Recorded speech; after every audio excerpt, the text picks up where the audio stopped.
Ladies and gentlemen, welcome to the European Technology Network. The day is Tuesday, 2nd of December. It is Christmas time. It's Christmas time. We will be wearing hats. It's cold. Maybe. There was some Christmas tunes just in the studio cafe earlier. It was a rock and roll sample of. Yeah, it was. Yeah, it was not good. Sure what it was. I enjoyed it. We were bopping to Christmas. Did you like tunes. it? Yeah, it feels good. I thought it was feels good to be in December. It feels good to have the Christmas spirit around. I don't know how much Christmas spirit's in the tech bubble. Seems pretty hot right now. I haven't seen any Christmas marketing stunts yet. No. Maybe they're coming. I don't think they're on the cards. I don't think we'll see them. It's good to be back. We have been in Como. We've been in Como. We've got some lovely Como This is what you're doing? merch. Yeah. Woo! Just was getting behind the boys, you know. 2-0. I can't remember what team they played. They began with a But it was wicked. ruddy good fixture, wasn't it? Yeah. Watching those boys go. They got it in the net and it was good. 2-0 to the boys in blue. Our boys in blue there. No, but thank you to the Como team on a real one. The hospitality was incredible. They were incredibly welcoming. A lot of pasta. We can share maybe some of the stuff that they passed on, like some of the food, some of the treatment. We could have to upload it onto X because we got some great content from that. More clips coming soon from Como. Us on the ground at Como. It's good. We talked to some of the best builders and investors in Italy and some all over Europe, which was awesome. We had an incredible backdrop as well, which I'm sure the people in the stream saw. And it was all in all just like an amazing day. It was just awesome. The whole day was great. We talked to some great people. We met some great people. We had lunch with some great people. We watched some great football. Everything was good. Everything was good. The hospitality was amazing, and we thank you, Como 1907, Como Ventures, and the Players Fund for inviting us over. It was a blast. Yeah, it was big good. Shout out to Ferguson Rory for hooking that up. Good on them. Shall we Let's talk about today? Our first guest is coming on in 6 minutes. It's a bit of a quick fire kind of day. Luke, do you want to maybe walk through the lineup? I will can walk talk through about some of the news. I'll walk through the order of play. Today we have Christian Merman. He is a founding partner at Cherry Ventures. We love the guys over at Cherry Ventures. It's going to be super good. That was one of our best. I think it's Meerman, but trade deals, by the way. Yeah, we had a great trade. It's almost like 100. It's up there. I don't know if the stream can see Cherry Ventures. Cherry Cap. Cherry Cap, Cherry Waterfall. Cherry Coaster. Then we have Roman Engler. He is the co-founder of Alta. They've just got into, or they're a YC. They haven't just got in. They're a YC season 2023 startup. It's the eval and improvement platform for AI agents. They help teams find and fix agent failures. Fast as well. Fast. Yeah. They help teams fix them fast, which is cool. Then we have a bit of a reload, actually. We tried to get Lucas Ziegler on, I don't know, a few weeks ago, and it didn't work. We don't know why. Such a disaster. So we're kind of hoping this isn't going to be a disaster. But yes, the robotics evangelist. He's an angel investor, venture scout at First Momentum Ventures. He's just all in all robotics aficionado. Yeah. He knows the deal. I feel like he's built his own kind of media presence. Yeah, he's got like 200k plus LinkedIn followers, right? LinkedIn, he's got like 20k-ish, maybe 30k on X, something like that. Yeah, 17.6. But everything robotics, we're going to be talking about that. It's going to be a really cool guest. Guest number 4, our man Varun Anand. He is the co-founder, of course, of Clay. I think he kind of needs no introduction. He's an absolute legend. We met him over in Helsinki at Slush, and he was like, I got to get on the show. So he also had Clay branded shoes. He has Clay branded shoes, which we're going to ask him about whether we can do a little trade deal. Hands on a pair of them. Yeah. They were cool. He's been hanging out with a bunch of Europe's best builders, Max at Legora, Anton at Lovable. Been doing a bit of a European tour, and he's on he's on this like kind of LinkedIn founder-led marketing vibe.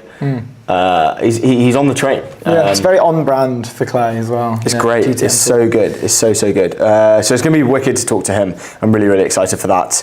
Then we have an exciting guest. He's just launched his $35 million Series A. They come out of Stealth. It's Mark Swan, CEO and co-founder of Nevis. They're a wealth management platform, would you call them? Yeah. He's coming on to break down Nevis, the product, and kind of like how they're taking on like the wealth management industry, focusing only on the US. We've had a few companies. So we've had like Satin, and then we had another one. I can't remember what they were. They were doing the same thing, but like they were doing different stuff within the wealth management industry. Consumer angle, like more of a person. Yeah, one was consumer, one was kind of more enterprise, or not enterprise, but working with wealth management firms, and I believe that's what Nevis is doing as well. So it'd be interesting to see what they're doing differently, how they're doing it, and everything else in between. So that's great. Then we have an absolute big dog, Christian Meal. He's the general partner at Headline and also co-founder of La Famiglia, which I believe is now owned by General Catalyst. Yeah, is that right? Owned by GC. Owned by GC. Yeah. They got it a few years ago. Yeah, and by doing a bit of research, I didn't realise, and I don't think we'll ask Christian about this, but his grandfather founded Meal, the kitchen appliances. You know Meal? The red logo? Yeah, Miele. You know that like global brand. Yeah. So his grandfather founded that. Like he's the founder. That's why his last name is Meal. No way. Yeah. I don't know how much he wants people to know about that. I don't know, but well, you've announced it live, so. Well, I have, but we're not going to talk to him about it. So yeah. But that's awesome. Okay. Pretty cool. Right? Yeah, as you can tell, stat lineup. First guest coming on in 2 minutes. Before we jump into that, let me just tell you about Airwallex. I want you to leave outdated business banking behind. It's the all-in-one financial platform built for the pace of modern businesses. You can go to airwallex.com if you want to find out more about that. Where is it? The bucket hat. It's up there somewhere. Oh, I'm going to forget it. We need to get that front and centre. Some of the news we're going to be discussing today, everyone's probably seen Black Forest Labs has announced their big old round. It's 300 million. We're going to be talking about HSBC and their deal with Mistral. Quantum Systems has secured a 3 billion valuation. Obviously, Nevis, we've got the release here in, I think it was in Forbes, the piece came out in, which is the 35 million. They previously raised 5 million from Sequoia, so it brings the total raised to date to 40 million with amazing investors from Iconic, Sequoia and Ribbit Capital. We're also going to touch briefly on Brian Johnson taking loads of shrooms again. This seems to be a thing that I don't know if I should, it's quite exciting because he's got Mark Benioff and Naval kind of trip sitting him, calling into the live stream that he did. He's also got Grimes playing a set. I saw a really funny video about Grimes is there playing the set for Brian Johnson on the stream, and it's like the most non-relaxing music you can possibly. It's like play something that you wouldn't want to hear if you were going through some sort of psychedelic journey. Yeah, but it sounds like he's a pretty experienced guy with going through psychedelic journeys. You know, this isn't his first trip. Yeah, I think it's his second trip. So I don't know. It's got to be. No, he can't have just done. No, this is because he's doing it for science. He's not doing it. It wasn't doing it recreationally. Doing back it for science. Because he was too busy building, massive building his company. Yeah. But yeah, we're going to talk a little bit about that. Lovable gets a bit of flack for VAT. A journalist basically went into Lovable and just found out that they weren't paying any of their VAT kind of stuff. We're a little bit late on that, but only because of Como. Yes, true. But we just want to talk about Anton's response. It's quite interesting how he handled it from a comms perspective and a PR perspective. More recently, Keir Starmer has accepted the Fingleton review. This is pretty cool. Let's go.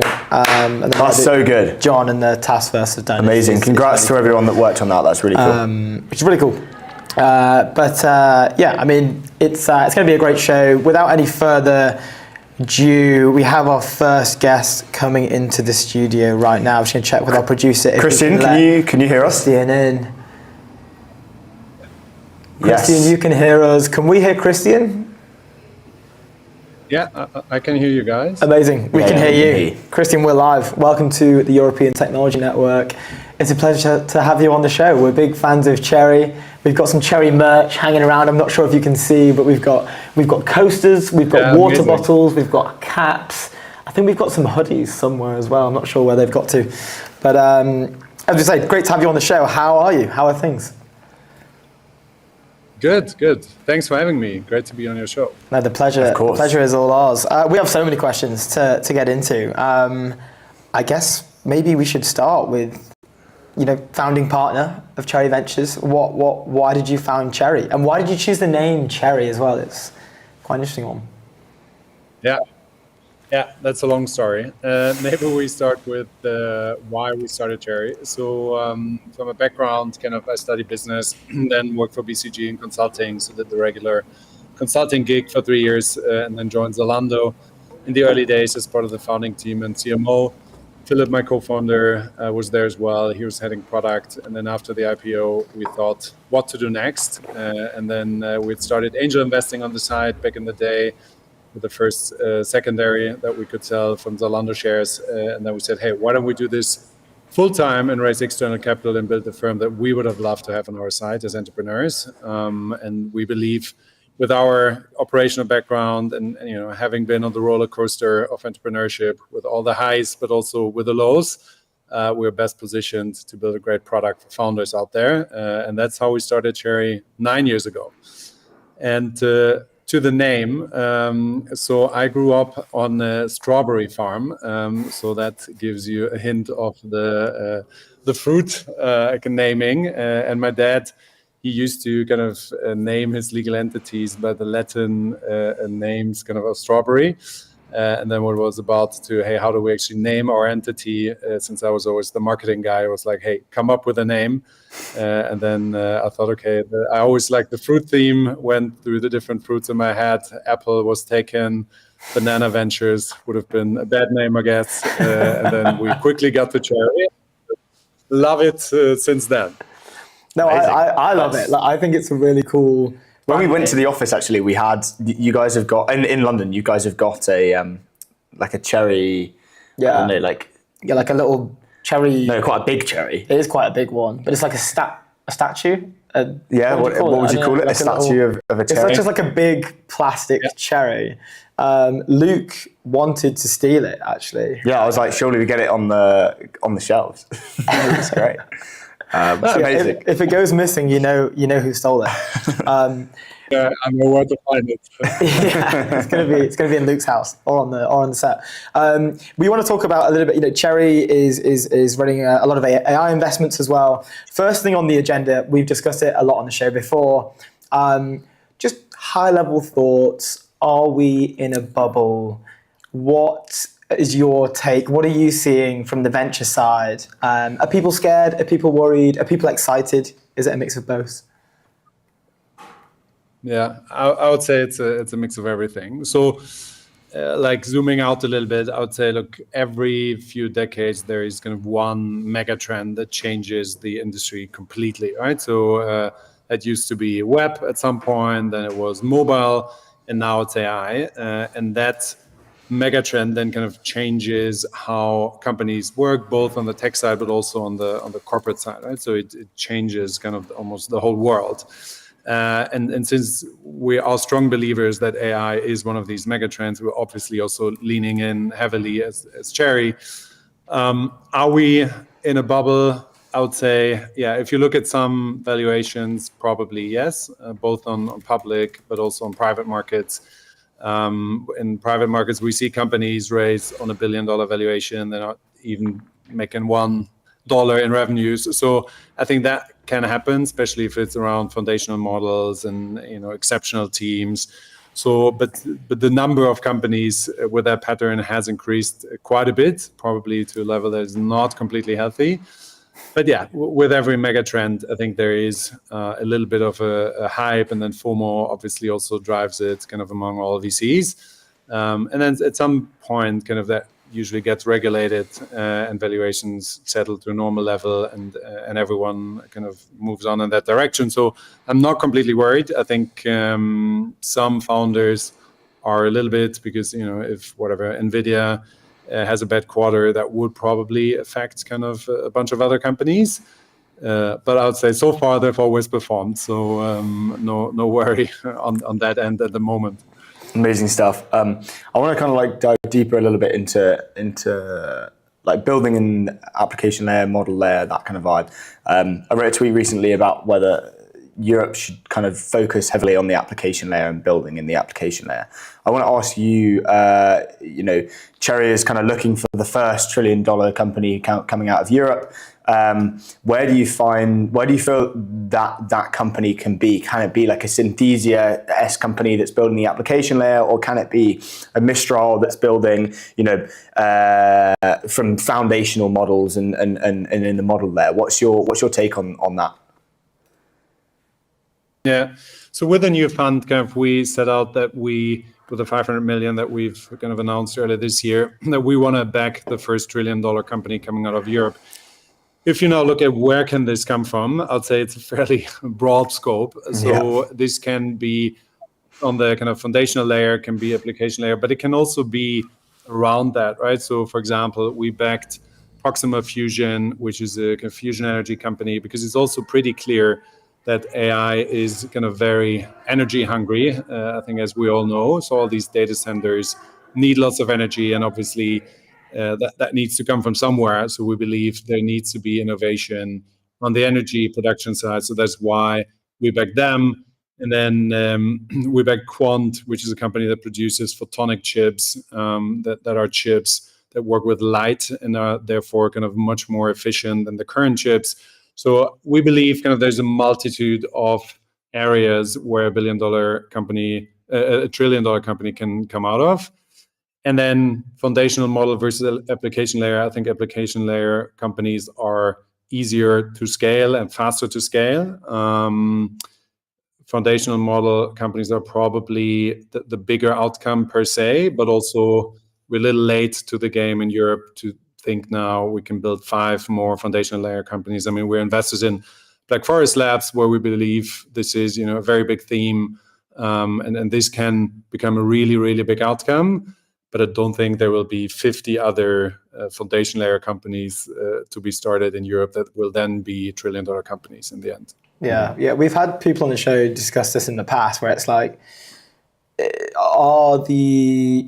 the political mindset of Europe in the right position, or to support or create an environment in which these sort of foundational models companies can actually, 1, be started, and 2, scale at a rate that is natural, or that would correlate to their highest chance of success, and achieves the capital injection that it actually needs to be at the frontier. Which is usually the consensus is no. I mean, we have Mistral. We've seen that they've just recently done a deal with HSBC, which we're going to talk about later. But none of the figures are mentioned in the deal.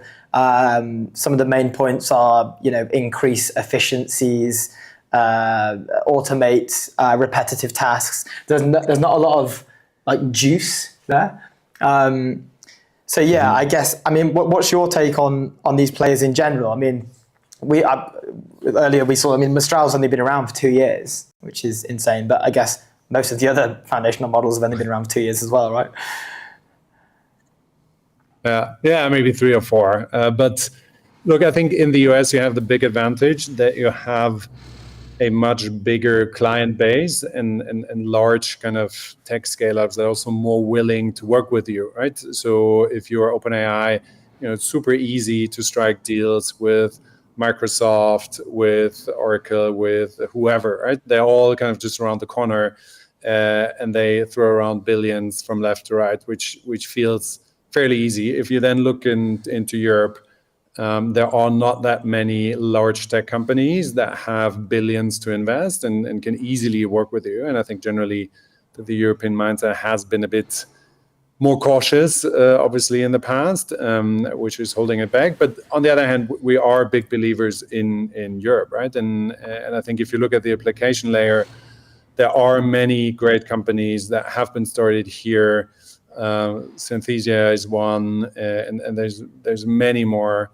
If you look at Lovable and others, I think there's no reason why these companies need to come out of the US, right? I think it's a global market on day one for most of those companies. So you can also start them here, right? There's no reason why you have to be in the US. Yeah. Yeah, I want to touch more specifically on Cherry and you guys looking into the whole industry and figuring out, because we've never had anyone say, I don't think, you've got the application there, you've got the model there, but then you kind of got this in between where there's like a massive there's a massive scope of opportunity in the kind of middle, right? How does your strategy kind of bend to that, and how do you make sure that it's advantageous, for a founder to choose you guys? Yeah, look, the way we look at this is, application layer is, I think, I would say currently kind of the most natural case also for founders to go after, because it's a mix of, you need a very good tech product, but you also need great distribution and execution, and you need to be fast and you need to be able to raise money quickly. So that's why I believe there is kind of plenty of opportunity. But then we thought, okay, everything around it that powers kind of the whole AI mega trend, right? So that's why we believe kind of energy chips is quite essential, and that's why we believe there are exciting companies to be built, right? And then we're backers of the Exploration company, which is a space tech company, so not necessarily related to the whole AI hype, but we believe there's another area, right? If you look at how kind of powerful SpaceX is in the US, and if you look at what's the European answer to that, I would say there was nothing until a few years ago. Now there are a few companies building in that space, which is going to be a massive market. And it's also pretty clear that as Europeans, we need kind of our own version of that. And that's why I believe there are amazing opportunities. Oh yeah. I want to move on to you, if it's okay, and also the consumer market in general. Background, CMO of Zalando. The consumer investments, personally, they are my sort of favorite area. I think that's where you can get the most creative. It's where the coolest marketing stunts happen. Maybe recently more B2B firms or larger enterprise firms are kind of being more open to this sort of creative marketing stunts. If you look at Stripe, did that sort of Stripe Town recently, which was really cool. We saw Ramp did that stunt I think it was in New York with the guy from The Office, a physical, he was doing receipts and stuff in person. Cherry doesn't do as many consumer investments as they used to. Can you talk to us about this consumer area? Is it still a focus? Is it something that's close to your heart? It's where you came from. Yeah, happy to. So look, when we started Cherry, it was still the big days of consumer, right? So we started with Flix Mobility as one of our first investments, AutoOne that IPO'd a few years ago, and many other kind of very large consumer companies. And back in the day, it was pretty clear you build very large consumer companies here in Europe. Then this whole kind of sentiment shifted. Everyone was completely focused on B2B. We've also done that. So if I look at the current investments that we're making, I'd say it's 90% is B2B, which is a bit kind of unfortunate because personally, I love consumer companies because I think it's always exciting. You're creating a brand. It's amazing to scale these businesses. Customers are just happy using your product or proposition. So I think that is absolutely fascinating and amazing, but obviously it has fallen out of favor a little bit in the last years. Nonetheless, we're still looking at consumer companies, and we'd love to do more. And we also believe that with AI as a mega trend, that will hopefully also create many more consumer companies. Right? I mean, if you look at OpenAI, it's I would say it's by the majority, it's actually a proper consumer company, right? Because it's very consumer facing, grew to insane kind of user numbers within the last 2 to 3 years, right? So that's crazy growth. I think historically growth for consumer companies has been extremely expensive, and most kind of money went to Google and Meta, which was absolutely amazing for them, but not so great for the investors of those companies. So yeah, therefore I think whatever we see, we're open for business also in consumer, and we believe that AI can create new opportunities that will then create kind of very large outcomes. Yeah, well, I mean, now it's kind of like if you're investing in tech, you're investing in AI, and if that doesn't necessarily mean like you obviously can have a focus and a skew towards B2B, and you know that's where it's like hot or whatever. But if you're just generally, I want to have a lot of exposure to AI, like any kind of tech company is going to be using AI now. And so it kind of blurs the line between, oh, we only invest in this and we only invest in that. I want to ask about that in terms of like your day to day, being, the founding partner and someone who's leading, a VC firm in the charge of this kind of quite weird time when, there is a blurring of the line because of AI. How do you, like every day you wake up and you think, okay, today I can find a company that I'm like super bullish on and this is the next, thing that's going to return the fund or whatever, the next company. How do you kind of navigate that in this weird kind of world where, there isn't like this, oh, I'm focusing on this, you're just like, there's so much going on, if that makes sense. Yeah, totally. Look, I think that is indeed the challenge, right? So there's so many opportunities at the moment, and the market is moving very, very fast, right? So I think it's like you talk to an amazing founder, and then he tells you like, I want to kind of finalize my fundraise in the next 7 days, and you're like, oh, first time we're meeting you, that means we got to be quite fast, right? Which is fine, and we can be very fast, but overall. There's not that one founder, but you meet like hundreds of them per week, right? So I think that is a little bit the challenge for all firms at the moment. It's not just kind of focus on us, but I think how we do it. So we have there's always one partner and one other team member sponsoring thought leadership on a specific theme, right? So if you take robotics, for example, right? So then it's like two people saying, okay, what are we? Let's kind of map the market.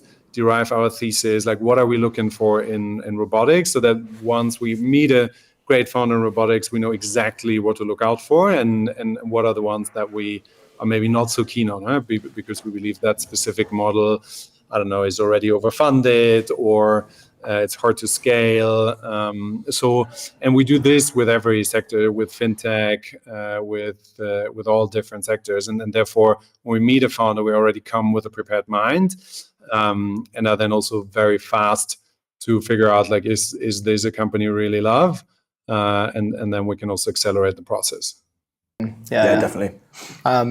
We are hitting time, unfortunately. We've got the next guest, I think, who's trying to get in. But Christian, thank you so much for coming on. Thank you for joining us. It was a pleasure, and we'll have to have you back on as well. Yeah, perfect. Thanks for having me. Cheers, Christian. All the best. Bye-bye. Nice one. Amazing. Next on the show, we have Roman Engler. He is the co-founder of Atla YC company. Quick word from our sponsor, Airwallex. Leave outdated business banking behind. The all-in-one financial platform built for the pace of modern business. Multi-currency accounts, high-speed international transfers, corporate cards, expense management, and online payments all in one place. If you want to do banking quickly, just go to Airwallex. Little bucket swivel there. They are good. I believe we have Roman on. Roman Engler, co-founder of Atla. They help find and fix agent failures fast. Here he is. Can you hear us? I can hear you, yeah. Amazing. Good stuff. We can Welcome to the show. Thank you. Excited to be here. It's we're excited to have you on. Yeah, Thank you so much. There's so much for us to dig into. And I think when I first saw Atla, I think I first saw you guys either come out of stealth or announce like YC. But it was around the time that I just started at Convergence, which is probably now about a year and a half to 2 years ago. Roughly. I've seen you guys from the start. I've been watching the journey mainly through LinkedIn and the updates that you guys have been passing on. So it's really cool to be sat down with you today and get to ask you some cool questions. First of all, how's your day going? Great. Good day so far. My mood is very much correlated with the weather. Since it's sunny in London, it's good, which isn't the case all the time. Nice. Well, we just got back from Como, and it was actually 2 degrees at 10 a.m. in Italy where we were, which was, and then I got home, and last night at midnight in London, it was 10 degrees. Did you Really? see that? Yeah, yeah. No, I didn't see that. I was weirdly. It does feel oddly warm here, Yeah. which is strange. But look, should we dive deep into Atla? Maybe it's useful for our listeners to have an introduction from yourself, but then intro Atla as well. And we'll dive deep. Sure. So I studied robotics and RL before it had its breakthrough moment. So I afterwards joined the Switzerland startup ecosystem and basically worked across different startups, mostly helping to build both product and engineering teams. And then in 2022, GPT-3 came out, and I realized that we are on the cusp of a breakthrough. And so I went back to research to Berkeley and looked more into LLMs and what they can do and really understanding them. And then ChatGPT happened, and for me it was clear at that point to start a company that this is the right time to go into it, and especially to figure out how can we make sure that we understand the technology and we can control the technology and really get the most out of it back at that time. And that's the origin or the initial spark for Atla. Amazing. So cool. Nice one. So and cool. I want to ask quickly, like, why are you building in London? Why specifically? Yeah, especially through going through YC as well. YC then London. Yeah, a few different reasons. One, we always had this strong feeling that there's a lot of amazing talent here in Europe. I mean, I studied at ETH, but I also did an exchange in Stanford. I just realized that talent in Europe is as good as anywhere else. Central Europe is very strong. UK is very strong.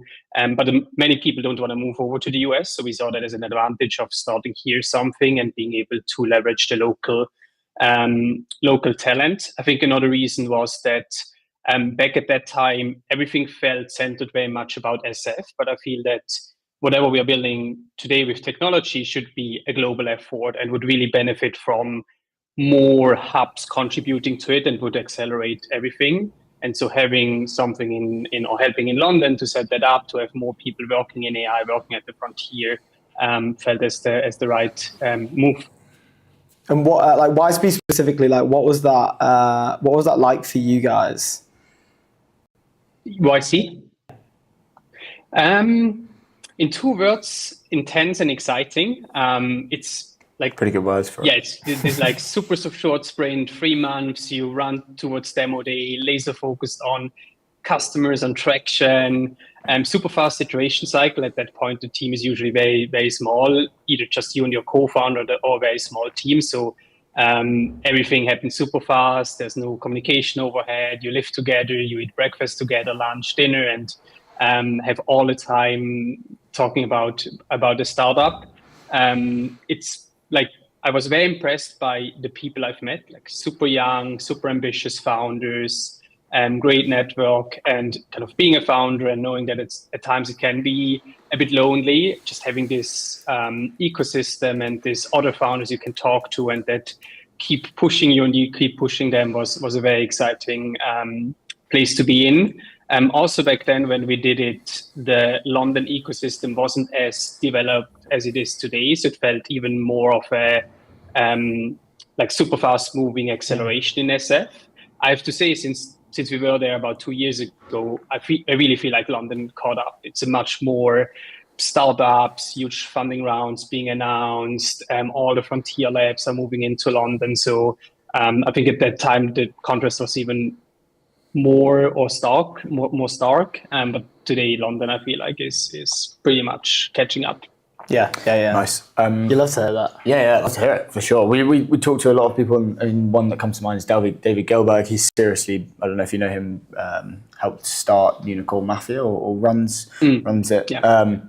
But he's very bullish on London and says the talent and the density of talent and capital is just kind of is amazing in London, and so seriously bullish on that. So it's great to hear that. Should we deep dive on Atla? I want to talk about your kind of, I guess, unique approach to kind of the whole eval platform and all of that kind of stuff. Do you want to kind of start with a bit of an introduction, I guess, to the problem you guys are solving, and then we can kind of go deeper? Yeah, of course. So kind of the initial spark or the initial insight we had was that systems will scale rapidly in the future. Will be more and more AI systems, but they also will be more and more complex. And so we need more effective ways of supporting humans in overseeing them.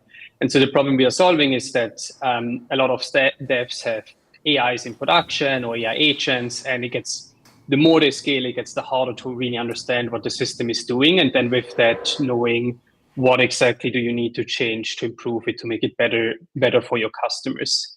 And so how we went about addressing that problem was pretty much in 2 stages. So last year was stage 1, where we focused pretty much on training a model kind of on a single granular step. So training a model that gets as close to humans as possible and would rate and judge things as closely to a human as possible, which allowed us then to kind of at a step level achieve the same performance. And this year is much more the focus around, okay, now how do we scale that up? How do we deal with super long agents running for hours and doing hundreds of steps or multi-agent systems? And how can we build a system that shows the humans the relevant bits, that kind of does all these abstractions and heavy work and grunt work to draw the interesting insights, and then presents you with, hey, your system or your agent is failing in this particular circumstances or in this particular ways, and just speeds up the whole improvement cycle of the agent. Nice. And will it ever be something that solves the problems as well, or is it kind of mostly just detection of those things? Yeah, the vision is to solve it. I think the most important thing, or the first step, is detecting it, on which we have been focusing so far. But we already made some steps towards fixing it. And I think there are several ways again to fix it. Like, one is obviously the manual one, where a human looks at what's wrong and tries to fix it. I think the more interesting ones are either, for example, using a prompt optimizer to optimize on prompts, or using one of the coding agents, Claude Code or Cursor, and just feeding the insights back to them and letting them then improve whatever AI systems you're building in the first place. And so, yeah, very much the direction of the company, the vision, is to build this self-improving system that is smart about when and where to get human insights or inputs in specific places, but does a lot of the heavy lifting in a very automated manner. Yeah. And how big is this problem? Because I feel like it's still very much unsolved problems. Like evals are unsolved, and you've got, it's more of like a vibe eval kind of thing, where you're just kind of seeing and not really, there's no like process, I guess, right? And so the fact that you guys are doing it and automating it and actually making it potentially solvable as well, that a human doesn't have to go in and kind of do that. How big is this like problem? I assume it's massive. Yeah, it's massive, and it's growing. I think one thing that we keep repeatedly seeing is that often when a startup when a startup starts out, they just vibe it. Like, it's fine for the first 5 users, and if you don't have so much traffic. But then once you really start scaling and the system becomes very, very complex, it's unmanageable. And what we have now seen over the last 2 years, and I very much expect that to continue, is the systems get more complex. They run for longer, for hours, for days. They have more multi-agent setups, and the pain just massively increases. And I don't think anyone solves this problem fully today. I still feel like it's too much manual work involved, too much fragmented in how you go about evals and creating your eval dataset, etc. That I wouldn't say it's solved, but I think there's some good directions out there that the field starts to take that makes it much more a closed loop and much more integrated, which I think leads to much faster evolution of the systems that we try to improve. I guess like any company experimenting with implementing, I guess, whether it's personal or they've got some sort of third party running like agentic workflows or agents through their products or their data sets or whatever, would use this, I guess, to where are the gaps, where are the problems, how can we make it more efficient? With that in mind, like, do you guys, I'd assume that the process for like making the product better at this stage is working with design partners. We understand that you guys have done some sort of like research collaboration with Cohere as well. That's where the previous founders of Convergence were from. So we'd love to know more about that. And specifically, it's like on a research collaboration, right?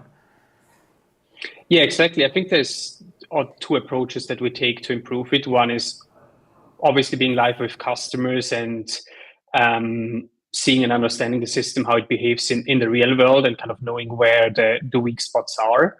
And then the other thing is working with research collaborations such as Cohere, where we then go in and we build this very deep understanding of how our system works and how we can improve it.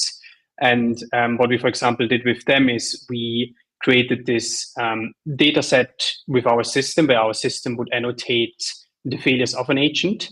And then together with human annotators, we double check that. We provided feedback on how well our system does. And what was very exciting for me to see is that we're actually quite good in figuring out where something goes wrong in a trace. It's about 85, 87% accuracy that we find the right spot. But there's still quite some room for improvement for the exact explanation and understanding what's going on. I think there we are at about 65% alignment with humans.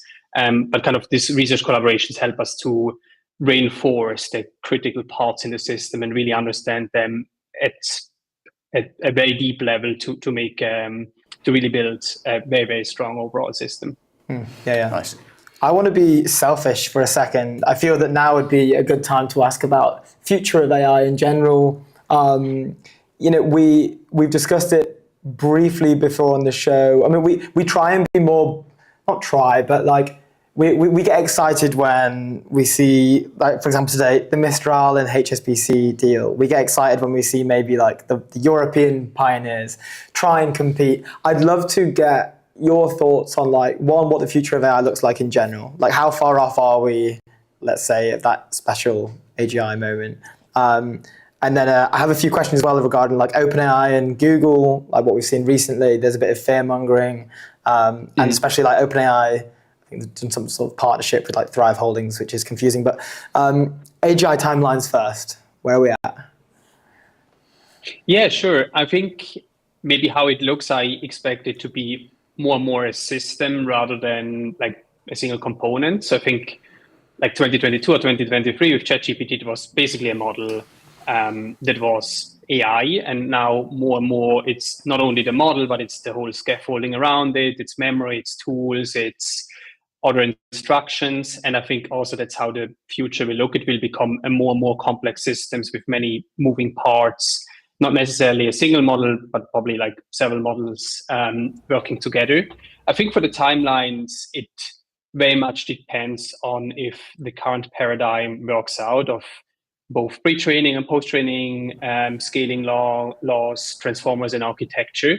I think if that's the case, it could happen soonish. Like I think there could be a probability that it's like in 2 or 3 years we are there. But it's a lot of uncertainty. It could also be that we are on the wrong track and we need to completely rethink the architecture, and it just the way we do it today doesn't work, and then it can also take significantly longer. But yeah, I mean, I'm working especially under the like on safety with the mindset of it could happen in 2 or 3 years. So let's be sure that we are ready, and if it takes longer, good. We have more time to figure things out. But we are prepared when we get closer. Yeah. Nice. Yeah. What do you mean by we might be on the wrong track? Like, what does that actually mean in practice? Yeah, I mean, it could be that the transformer architecture just doesn't really lead to the same cognition and the same way of thinking as humans have, and not to the same generalization capabilities. And we need some other architecture, for example. I mean, also one thing that I think also Andre Karpathy, I think, is talking a lot about is, so at the moment we do this pre-training, and then in post-training we often do reinforcement learning, and we have like a reward at the end, which is not very much like how human learning works. We get rewards on different time scales. Like if you solve a math exercise, a teacher would tell you like, this was the step where you went wrong. That's how it should have been. And we had now mostly tell the model just, yeah, now you solved 10 pages of math equation. It's wrong. And then like it's it's not, doesn't seem to be very sample efficient or efficient in that way. And so, I would also be excited about breakthroughs on that angle, on where we figure out how can we give better feedback through the process, more targeted, to give the model better abilities to learn. Yeah, but you mentioned, which I think is a great thing, like for this, we'd love to get there, but we'd love to get there in like a safe way. And previous to this, like I feel that I have been very, like in terms of what I've been supporting, I've been very like reckless in a way where I'm just like, oh, let's just smash through and see how far this thing go in a sort of microcosmic way, similar to how maybe like US companies approach, pushing or scaling companies in general. Like it's very much new technology. Let's see how cool this thing is. If we break a few eggs, along the way, that's okay. But we'll get to that, sort of position where there's a large reward for us with sort of a slightly more reckless. Whereas the European sort of way of looking at it is a bit more like, let's understand this. Let's understand the risks first.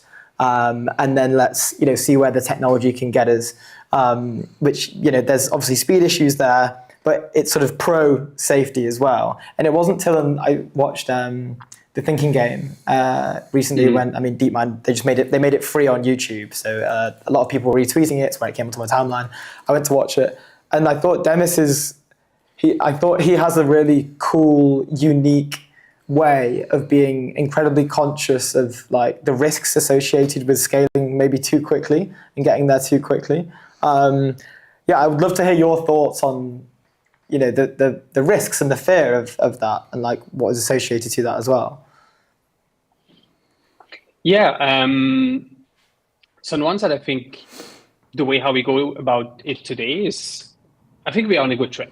I think it's the right approach to very incrementally build the technology and kind of deploy it and learn from it and figure out how it breaks, with obviously some precautions and some pre-testing before we go there. Regarding the risks, it's very unclear on what this technology will be capable in the future. And also if we should hit a level of human intelligence, like nothing says that it would stop there and not just continue. And I think there's different risks, from misusing by bad actors to some maybe more intrinsic risks, or us specifying wrong targets or wrong objectives for the models, and it leveraging some loopholes or doing some actions that aren't in our best interest. And I think probably those risks also evolve over time. I mean, maybe a year ago it was mostly around, what if someone misuses it to generate misinformation or influence political polls, etc. Now we give it more and more autonomy, more and more access to tools and taking actions in the real world, which comes also with other risks. And I believe recently there were also several incidences where chatbots have led to people committing suicide and kind of enforced or like supporting that behavior. And I think like now people start understanding that there are real risks associated with what we're building here. Yeah, that's super true. And I was the first time that I saw it was this sort of like psychosis-induced sort of like ChatGPT like related. It was kind of egging it on, right? You can imagine if someone's maybe slightly ill, and you'd have to be sort of care for them, and you want them in a more of a controlled environment. Like if someone was maybe having some sort of psychotic breakdown or attack, you wouldn't want them in a room and stuck in like a positive feedback loop with a very like receptive model that's kind of reaffirming their thoughts. You'd want them in a controlled environment. So that was the first time that I kind of seen like real world, less this the whole world's going to end, but more like here's a real like example of how this technology can be like slightly damaging, and it's definitely something that we can avoid as well. But there's also that I guess positive thing where it's like AI can improve AI, like it can improve itself, and so it's making sure that loop is like is alive, but also like not kind of like self-perpetuating in a negative sense, and it kind of gets into that kind of negative spiral. Like, I know we're going over time, but just quickly, how are you guys thinking about that? Because that's a beautiful thing if AI is improving AI in itself, but also where's the line there? Yeah, I agree. I mean, I'm like very excited by technology and where it's moving. So I think it's a good thing that we continue. And I think there's a lot of applications and real world benefit that we can get out of it.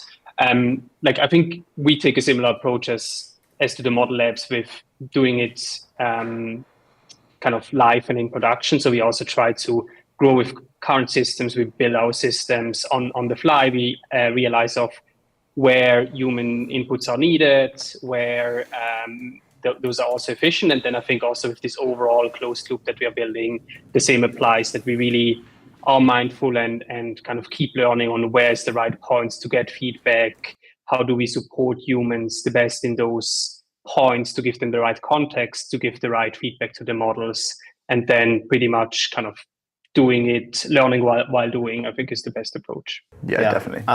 We amazing are stuff. fresh out of time, but it was an absolute pleasure to have you on. Thank you for, I know we got slightly derailed there, but I get kind of selfish sometimes when we have an expert in their field. It's like a unique chance for me to ask some questions.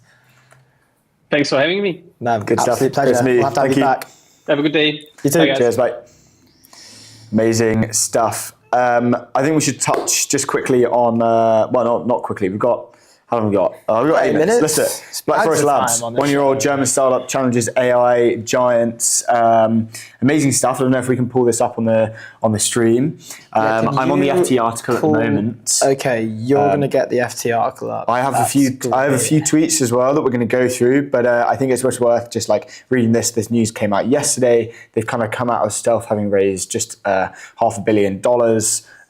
Over their kind of lifespan, they're only about a year old. So German startup Black Forest Labs has quietly raised more than $450 million since it was founded last year, as the low-profile group quickly emerged as one of the world's top developers of artificial intelligence in its generation. The group, which was founded in the medieval town of Freiburg, has tripled its valuation in little more than a year to 3.25 billion, which is kind of nuts. So the latest thing is it just raised 300 million at their Series A. Series B. Series B. Yeah. The Series A would have been about 150 mil. It's taking on the likes of Google, ByteDance, all the big dogs, and doing incredibly well. Yeah, it's really cool. It's like we're seeing people, one, because it's like, I guess like a foundation model. That's why it's super exciting. People are kind of because it's that foundational model layer, not but just the founding layer. journey. Sorry, the funding journey from seed to now is pretty nuts. Like you mentioned, it's only a year. So I have some notes. I was like doing some research on this last night. The funding trajectory has been nuts. So on August 2024, which is the official launch day, Black Forest Labs announced the $31 million seed round, which is led by A16Z. Yeah. Which is pretty nuts. And you had like angels and VCs obviously come in. They had the Oculus co-founder, Brendan Iribe, I think I'm pronouncing that right. YC's Gary Tan, some NVIDIA execs, and a couple of AI researchers. And then also follow-on checks from GC, which is pretty cool. And then the A16Z blog, August 2024, explained the pitch, and like Black Forest Labs leaders, that they're the original co-creators of the Stable Diffusion series. Following the seed, they go on essentially to raise, so this is by 2024, a lot of people are talking about how they were raising $100 million round at $1 billion valuation. So this is only 2 months after the initial launch. So that's a jump from like 150 million post money to 1 billion. TechCrunch were reporting on it, noted Lightspeed were in talks to participate. The investor pitch leaned on the founder's pedigree. And then Musk basically announces that they're going to partner on Grok. And I think now Grok has moved away from using them, but from some of the image stuff. But you can imagine like that, if someone, here's my to-do list app that I've coded. Yeah. Whatever, I don't know. And Musk like reshares it or, does something on Twitter. You see it all the time where someone's like what the hell, like, because he does that a lot. Yeah, like, this He'll is nuts. randomly Yeah. go into It's like a stamp of someone else. approval. Yeah. Well, not, like sometimes it can be like a really Well, stupid maybe thing. not. Maybe not stamp of approval, But like yeah. he is prone to just going on his phone and like retweeting stuff. And for some people it can Well, be no, like, he's a normal human being. Like we Yeah, do yeah, that. It's yeah, just yeah, the fact that true. he has like incredible reach. True. Yeah, you can. Yeah, like Johanna. I don't know. Sometimes. But If you're in that sometimes he position, knows that maybe- he has the power, and therefore will tweet stuff for a reason, knowing. Yeah. Well, like he has people the were power. arguing with Doge back in the day when Yeah, he was yeah. just like he made it that you could purchase like Tesla merch. I'm not sure if it was an actual Tesla, but Tesla merch with Dogecoin, which Yeah. is like. To be fair, I actually think that's more fun than just like tweeting out like Doge to the moon. But I think he still did that anyway. Yeah, he did still do that. Yeah, so I mean, we had Robin Rombach, he's a founder. He said, we published Latent Diffusion 4 years ago. That was their kind of like breakthrough moment. And that was what they called it. Turning this lovely technology into company has been and continues to be one of the most rewarding, interesting, and plainly insane challenges I've personally ever worked on. The future is exciting. Visual models will become much smarter,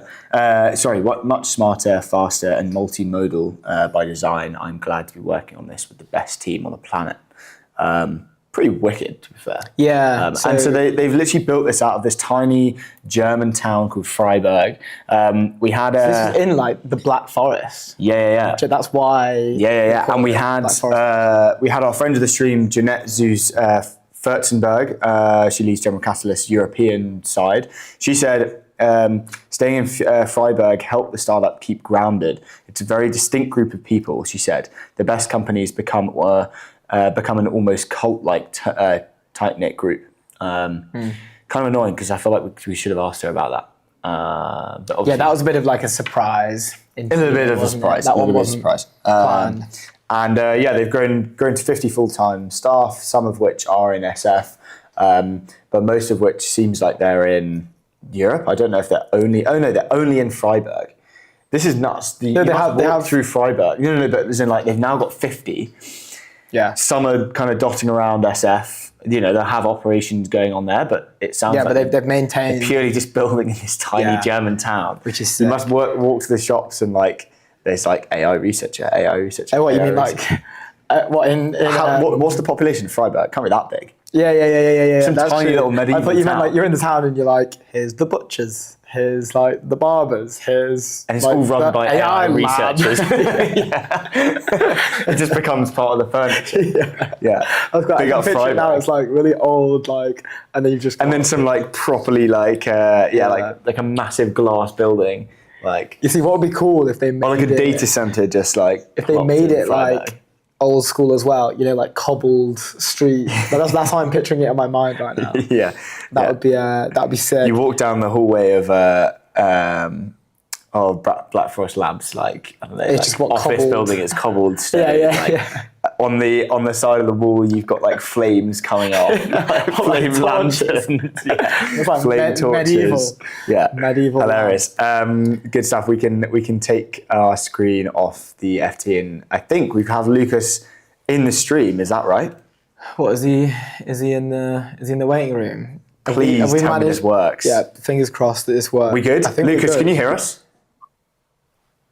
Good? Yeah, I can hear you guys. And what about you? Yeah, loud and clear. We can We've hear done it. It's We've working. done it. We've got him Hey.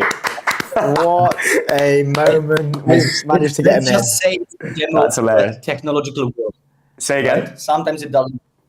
Sometimes it doesn't work. Like in the technology world, it's like the Murphy's Law, just proved live. Yeah, exactly. Sometimes it's just not meant to be, right? But today is the day. Lucas, how's it going? Finally. Today it is meant to be. Yeah, it's going great on my side. Thanks so much, guys. Big fan of your show. And yeah, thanks for having me. No, the pleasure is all ours. We're pumped that we get to run this back after last time.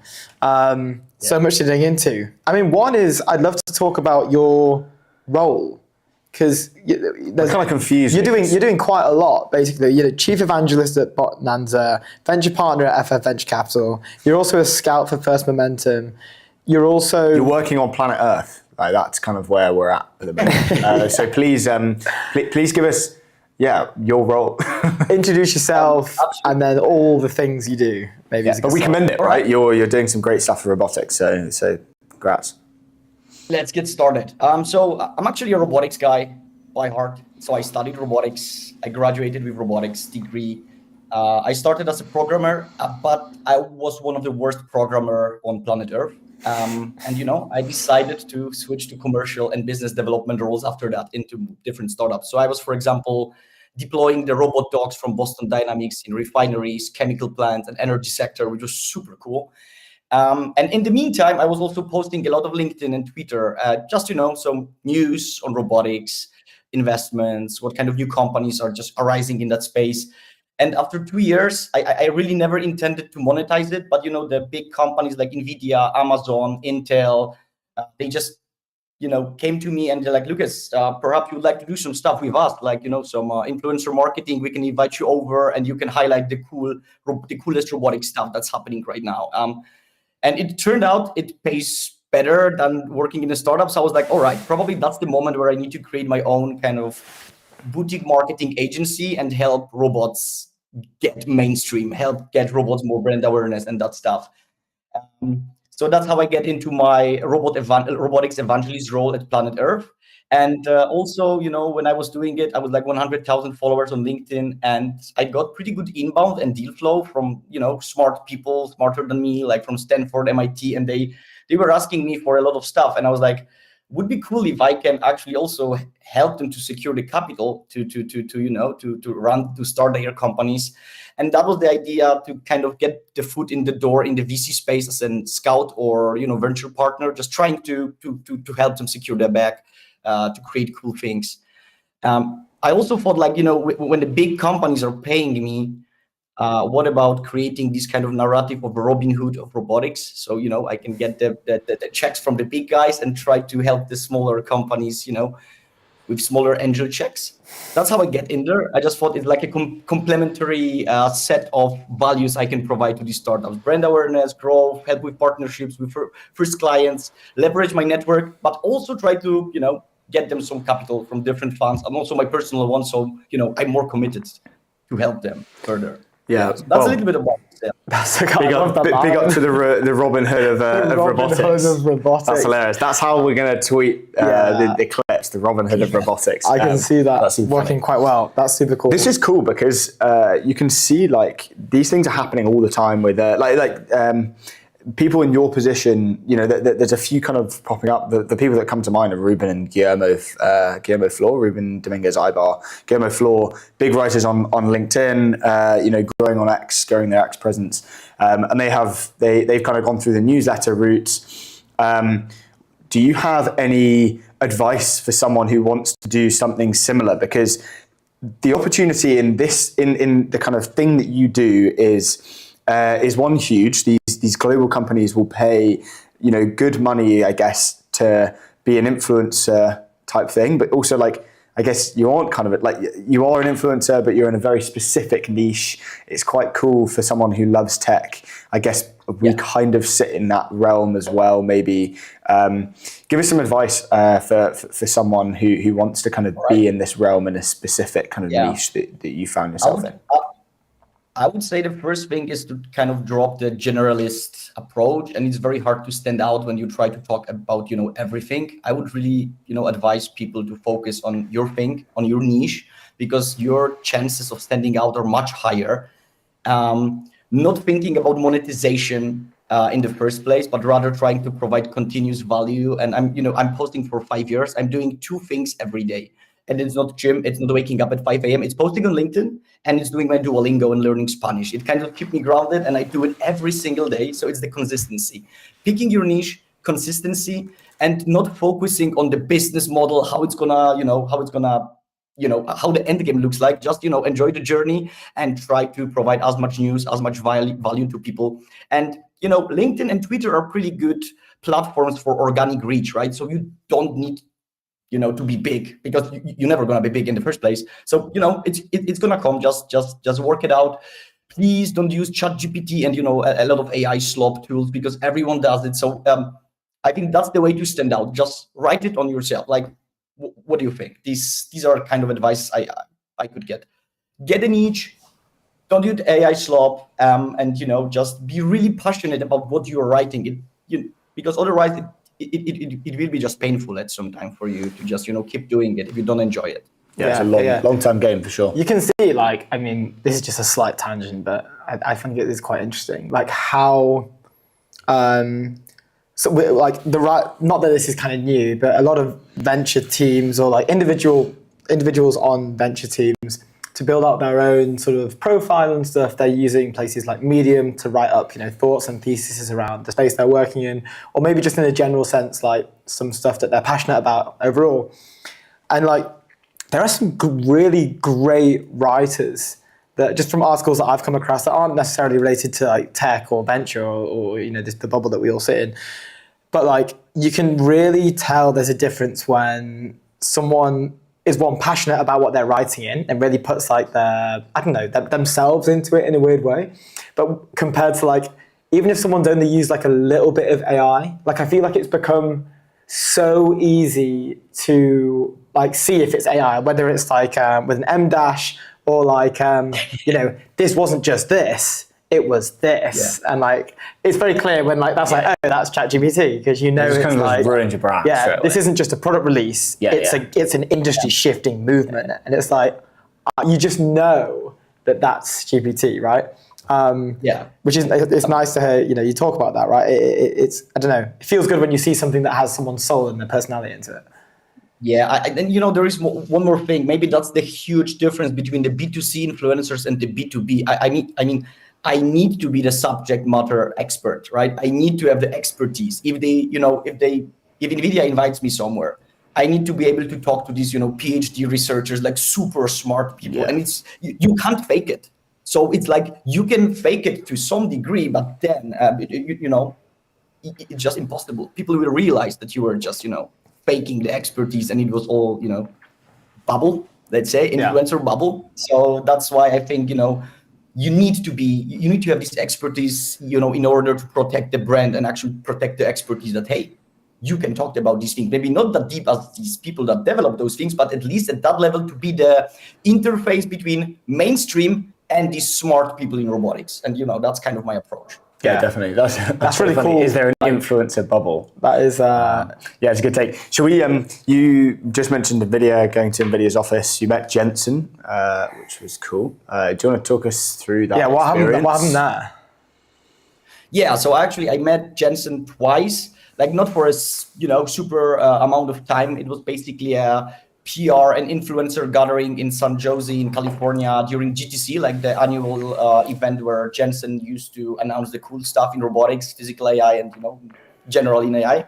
So typically, like you have like from couple of seconds to couple of minutes. I was able to ask him a couple of questions about robotics. That's how we met. That's how I just take some pictures or videos from that. But it's always such a crowded place. You don't have so much time to really spend with him, but it's the vibe he has. Like I was kind of charged, like and hyped for the next kind of week after that. So that was pretty cool. Yeah. Yeah, that's. Was he wearing his leather jacket? Jacket. Yeah. I think that's such a cool like trademark piece of his. Yeah, it's wicked. And then we saw Mike Butcher in his leather jacket. There's similarities there between Mike and Jensen. Yeah. Mike was wearing his leather jacket at Slush. I think during that event there was this robot 1X. Maybe you know it, the household robot, right? Yeah, the Neo. We have a question about that. Yeah, Neo. Neo was handing the customized leather jacket to Jensen. That was also pretty cool. That's dope. Yeah, we have loads of questions about that. It's like, well, when you were coming on before, it was. That had just broken, so we had a ton of questions. So we don't want to ask too much about the Neo robot, but maybe it's nice to just get your take on it live. All right, cool. Let's get it done. So first of all, I like the design. It's not intimidating. I was actually playing with the robot rock paper scissors live. It was teleoperated, but it felt good when you were hugging the robot. It felt nice. It wasn't like hard metal stuff. So that was cool. We need to talk about this teleoperation thing, right? That there is a remote teleoperator. that that just get the tasks done when they are not when the robot is not able to make them autonomously. There is this tiny privacy issue. I mean, for me, it's not an issue, but I know I might be biased because I'm the robot guy. So I just, I can handle that. But, just imagine the robot just walks to your bedroom or bathroom, and you're doing your private stuff. I know they've sorted it out with the no-go zone. So you can literally tell the robot not to go certain rooms, though. But I think it might be intimidating for some people to let, a stranger in the robot disguise into your house. So I think, the first wave of consumers that will be testing the robot are kind of people like me. So the people that are early adopters, super obsessed about tech, and then, they can kind of live with that. And I'm a strong believer that, with this kind of wave of early adopters, we can get the robot work more autonomously. So when it really goes to the regular consumers, not early adopters, but, to the mainstream, it will be more capable. It's like, think of it, the Neo approach is somehow similar for me to Waymo. Like, if you want to get the real data, you just need to have these robots, which Waymo is a robot for me as well. You just need to have it out there in the real life, collecting the real data, right? Because that's the way, I think. Yeah. I really like approach phonics. It was a take from MKBHD, and he said this is like a pivotal moment on testing these robotics. Like only open it to a very small kind of collection of people to have it in the house. Say like 10 or whatever, I don't know. But train it on real world data, and that's how you then work super, super hard to get a V2 out as quickly as you possibly can. He was like, maybe that's the way to do it, instead of kind of like promising the world, hey, look, we can give you a robot, this is how much it is, whatever. And then you've kind of got all these like, you've got these, like, you have to deliver them on time and all this kind of stuff. And now it's kind of like that rush to get the V1 out, which inherently just isn't going to be that good. No V1 is the best that's ever, is the best product it can be. So it's interesting you say that. I think there was something on there that I wanted to ask again. Like the privacy stuff is obviously a concern but I think, as you say, like I think there's enough people that don't see it as a concern, that are happy to be, I guess, the guinea pig, and let the robot take on all the training data in their house, whether they see them, in the bedroom or in the bathroom, whatever it is. They're like kind of bullish enough on robotics that they're okay with that level of or that lack of privacy, that the robot can then sufficiently be trained for it to be released en masse in the future. There was another release, I've forgotten the name of it, but it was one where the camera was implemented in the Brins. Sunday Robotics. Yeah, what was it called? It's Sunday Robotics. Dude, that one was adorable. That was like super well designed. Do you know much about what these guys are doing? Absolutely. I mean, it's a similar environment, right? Because we are still in the kind of home setup. What I really liked about their launch is the way of collecting data. So obviously the founder and CEO of the company is like, author of the most impressive research in robotics lately. And he invented this kind of gloves that you have the gloves, and you as a human, whatever you have in your house, you can just pick it and you can already provide the data to your robot. So it's like, collecting the egocentric data with a specific device that already translates that data to the robot kind of language. That is such a game changer. And I've seen a lot of people being super hyped about that kind of approach, because it's like, for the first time, I'm seeing like a company that, does a complementary robot and a way of an efficient data collection. So absolutely. Plus, man, the team, it's a killer team. It's like one of the best. That's so interesting. So they've given the human a device to basically run around the house, walk around, pick up, a mug or a cup or like whatever, and then that just feeds back to the robot. So imagine like the robot comes with some pre-programmed and some tasks that it can do, because it can generalize them. Like, I don't know, let's say loading, unloading the dishwasher, right? It can do it. But for example, you would like to teach the robot to, use a different object. Maybe you're in a different state or in a different country, and I don't know, your mug looks different, and you just like to, this tiny piece of missing data provide to the robot. You can do it your own. You can pick up the gloves, you can put them, put them on, and you can teach the robot to handle your personalized specific marks, for example, in your house, right? And things like this. So it's just, I think it's the missing piece of really. So, for example, Wonex is doing it with remote teleoperators, so these kind of strangers in disguise. Meanwhile, here you can do it on your own, right? So you own more of the kind of robot in your house, so And just it's wipes less concerning. It wipes the privacy like problem as well. Yeah, exactly. Some people have. Where do you see like robotics going in terms, because that is the kind of main problem, is the real world data collection. Like, how are you getting that? And obviously, like, autonomous vehicles have kind of solved it for that industry, and they're collecting some incredible data and stuff. In the home, it's obviously it's very nascent. It's not. It's so new to the world, and we're only just seeing things like Neo coming out. How do you see kind of like 2026 in the next maybe like 3 years kind of playing out in that specific kind of like human to humanoid robot industry? Yeah. So first of all, I want to say that I'm much more hyped about different things in robotics. I like humanoids. There is like a big hype, and I think the investment and the wave of hype it generates, it's gonna bring a lot of innovation to robotics. First of all, the use cases for humanoids I think are very limited these days, and I think hardware is mostly there. I think maybe hands are the issues. I mean, we as humans, we have like 17,000 receptors, touch receptors per each hand. Right, so some robots still don't have it, and if you look at Chinese deployments, I think that's where I'm looking actually, where the humanoid market is really showing the direction where it might be in a couple of years. Like, they're already shipping robots, right?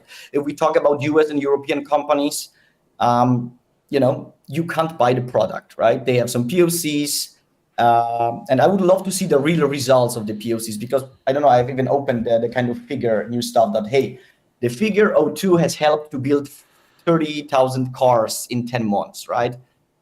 I don't know. It doesn't tell me a lot about what the robot has done. What was the performance exactly? What were the metrics? So, sorry to say that. Maybe it's the kind of Dunning-Kruger kind of graph, and I don't want to say I'm skeptical, but I think there is a lot of limitations related to the data gap we have still right now. And I think the next 2 to 3 years we're gonna be really experiencing great companies in the robot data space, like building data collection factories, right, in places in the world where it makes sense from the labor kind of economics unit perspective, to provide the real world data. Or I see a lot of companies focusing right now on physics enabled simulation tools, right? So you can really also get some data in the simulation, upload it to the robot. Let's say it's going to solve 70% of the autonomy, and then on the top, the 30% is going to be the real data collected in the field. So let's check. Let's check in 1 or 2 years again on your show. But I don't think we're going to see so many real deployments of humanoids just yet. Yeah, I agree. Well, I'm so the argument is like, what's going to get taken over first? Is it like enterprise, like manufacturing type use cases with like Figure, and I think it's BMW that they're working with, or this consumer angle? For me, obviously, I think we have seen it is at first like manufacturing use cases, maybe like single use cases. Then it turns into some sort of like more autonomous robot that can. Well, we talked to Mimic Robotics last week, right? Yeah, who was doing like literally just the hands on like supply and they're like the most lines. advanced robotic hands in the world. Like they're like the best at hands. Yeah, dexterity. That was it. Like that was their like single focus, and kind of that's the. And then when I see, so imagine that's like a typical, training path or like development cycle, at which like maybe in the next 5 or 6 years, consumer rollout is at the end of that. Because it seems so much more advanced to do something in a consumer environment. Like my initial reaction when I saw the Neo robot, and I think there'd been hints at some other stuff like previously, but my initial response was like, this feels really early. Yeah. And I don't know what you think about really that. Early. So first of all, I think consumer products, as you as business people, are much more harder to do than, industrial stuff. Also our homes are the most complicated environments for robots for one simple reason. Every house is different. Every house is different and it's super unpredictable. Like it's not like a factory that, your kid is going always the same path. Everything's organized. No, it's a big mess.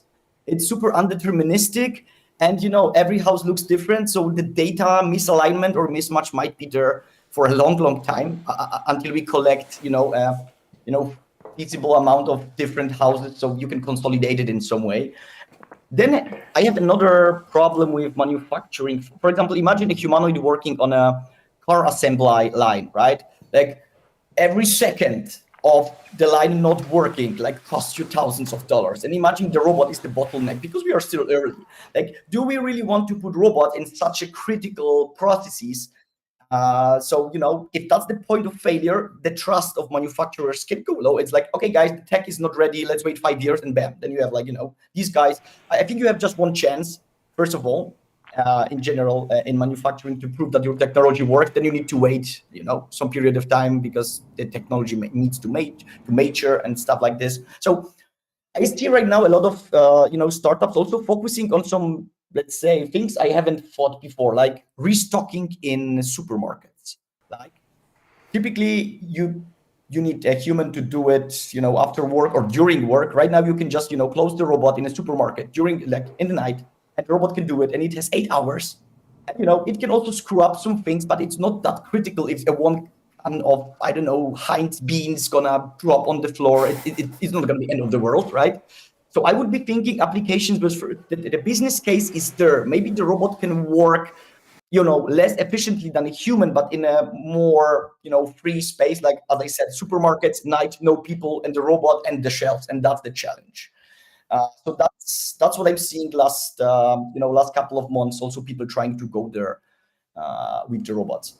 So yeah, that's kind of my take on the consumer and manufacturing. We didn't touch warehousing and stuff and like parcel sorting and stuff like this, but I see we are already 22 minutes. I don't know how much time we have. I don't want to,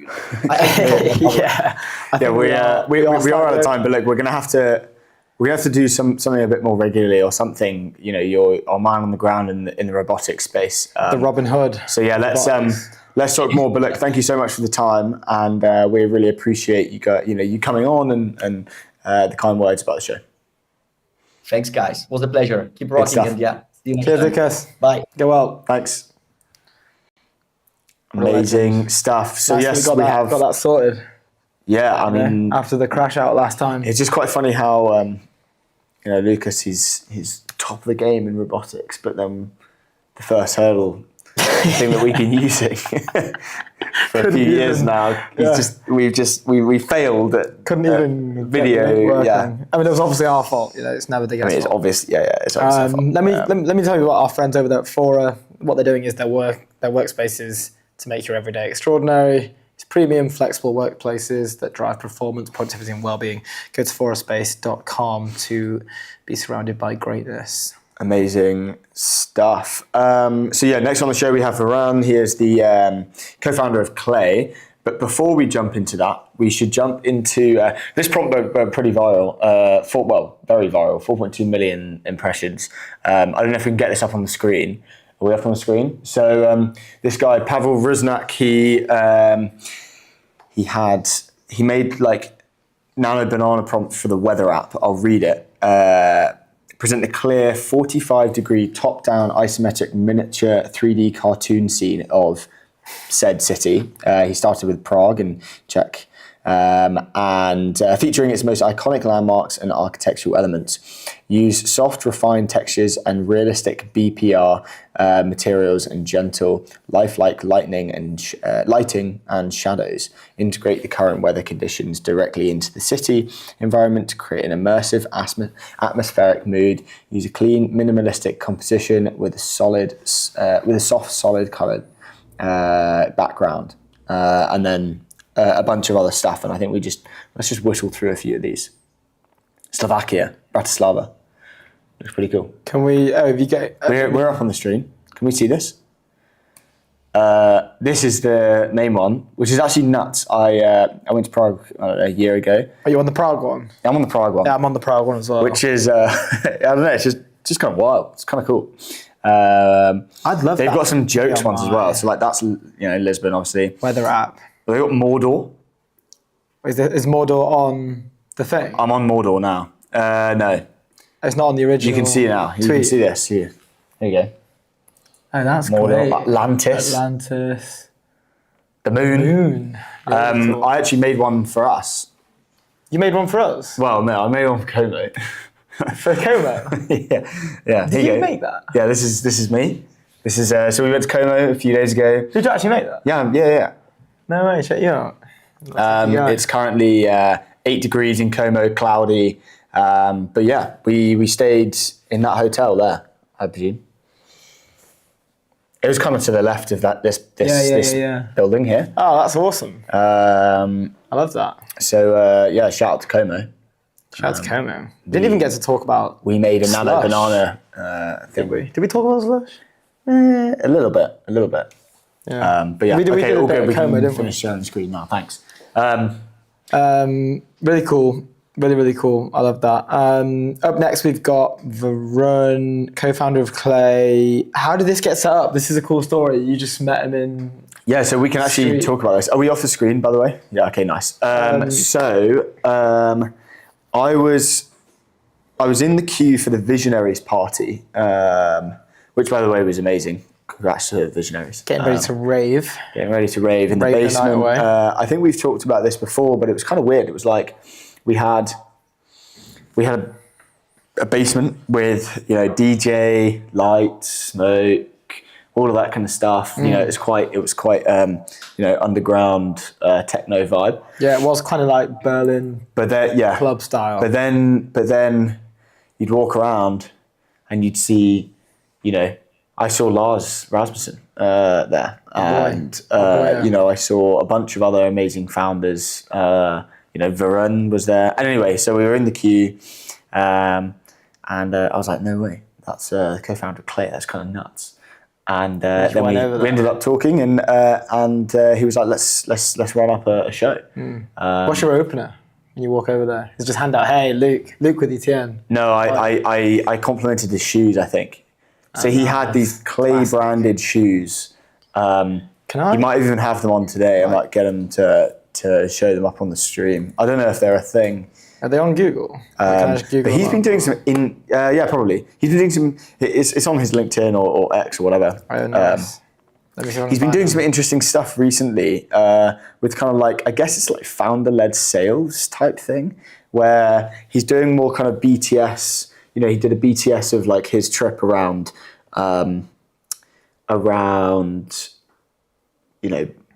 Europe. He's doing a bit of a European tour. He's had a videographer filming him. It's perfect for the Clay narrative, like go-to-market stuff. Yeah, it's like creative, it's marketing. But it just seems like he's marketing. having such a wicked time. The cool one is him getting in like the sea in the same pool that we were in actually when we were at Slush in Helsinki. So like sick. Lars and Gabriel like at Dust. Yeah. Which is quite a joke. But Varun does I think he does 5 seconds, then he gets out, and then he does 10 seconds. And like Lars and Oh, did you watch it? I didn't watch it. yeah, Lars is just strong arming it. I think Lars is Danish, so from a Nordic background, so it's more common to be exposed to the cold, like they do cold water. Yeah, he's more and used sauna. to it. I don't know where Varun is. Is he American? Yeah, I think so. Born and raised. Yeah, I'm not sure. But now, on LinkedIn, his whole background's in New York, and then still is in New York today with Clay. But in the big NYC. yeah, the video is so funny because Lars is being super supportive as well. He's he's in for 5 seconds at first in the really cold water, and then he gets out and he gets back in. And he's in for 10 seconds, and Lars is like, "Oh well, you've doubled your time, you've doubled it," and it's like, I don't know. I was just watching it. I was just like, He was just super happy. What a great guy. you know? Yeah. What a We need Lars. I mean, he is in our corner. He's cheering us on, which is an absolute luxury for us. No, it is cool. It is cool. Before we have Varun on, a quick word from Airwallex. Leave outdated business banking behind. The all-in-one financial platform built for the pace of modern business. Multi-currency accounts, high-speed international transfers, corporate cards, expense management, and online payments. Go to airwallex.com. It's all in one place. While we're if waiting, you want to move fast on banking, let's get Airwallex. It's all in one place as well. While we're waiting for Varun to come on, can we get up David Phelps's lettuce? Yeah, meme, just give me one please? sec. Because I felt that was really funny. Yeah, this is good. This is good. So for those who didn't see, I mean, the original tweet is there's this whole thing. People saying like, oh, the men are saying that they're going to change their profile picture. It's the exact same setting to a woman and see if it affects their follower count, basically, which has got a bit of backlash. David Phelps uses this as a fun moment to sort of disregard the whole debate and says, I'm changing my profile pic to an unrealistic 8K cinematic image of a single piece of iceberg lettuce. Currently more than at a single piece, but yeah, fine. 1,800 followers. Let's see where I'm sitting at the end of the year, and has now changed his profile picture to him as an ultra realistic, 8K cinematic image of a single piece of iceberg lettuce. With his cap on, he's chilling. He's actually got a bigger chain this time. Oh, it's edited his chain as well. It's edited his chain. That's interesting. He's had a bit of fun with his change. Yeah. I just thought that was really funny. His headphones are kind of basically the same. Yeah, I thought that was so. Obviously looks less realistic, but yeah, that is jokes. That is jokes. It's more than a single piece of lettuce. That's like a massive. That is a full head of lettuce. What the? Yeah. It says he cinematic says a image single of a piece. single piece of iceberg lettuce.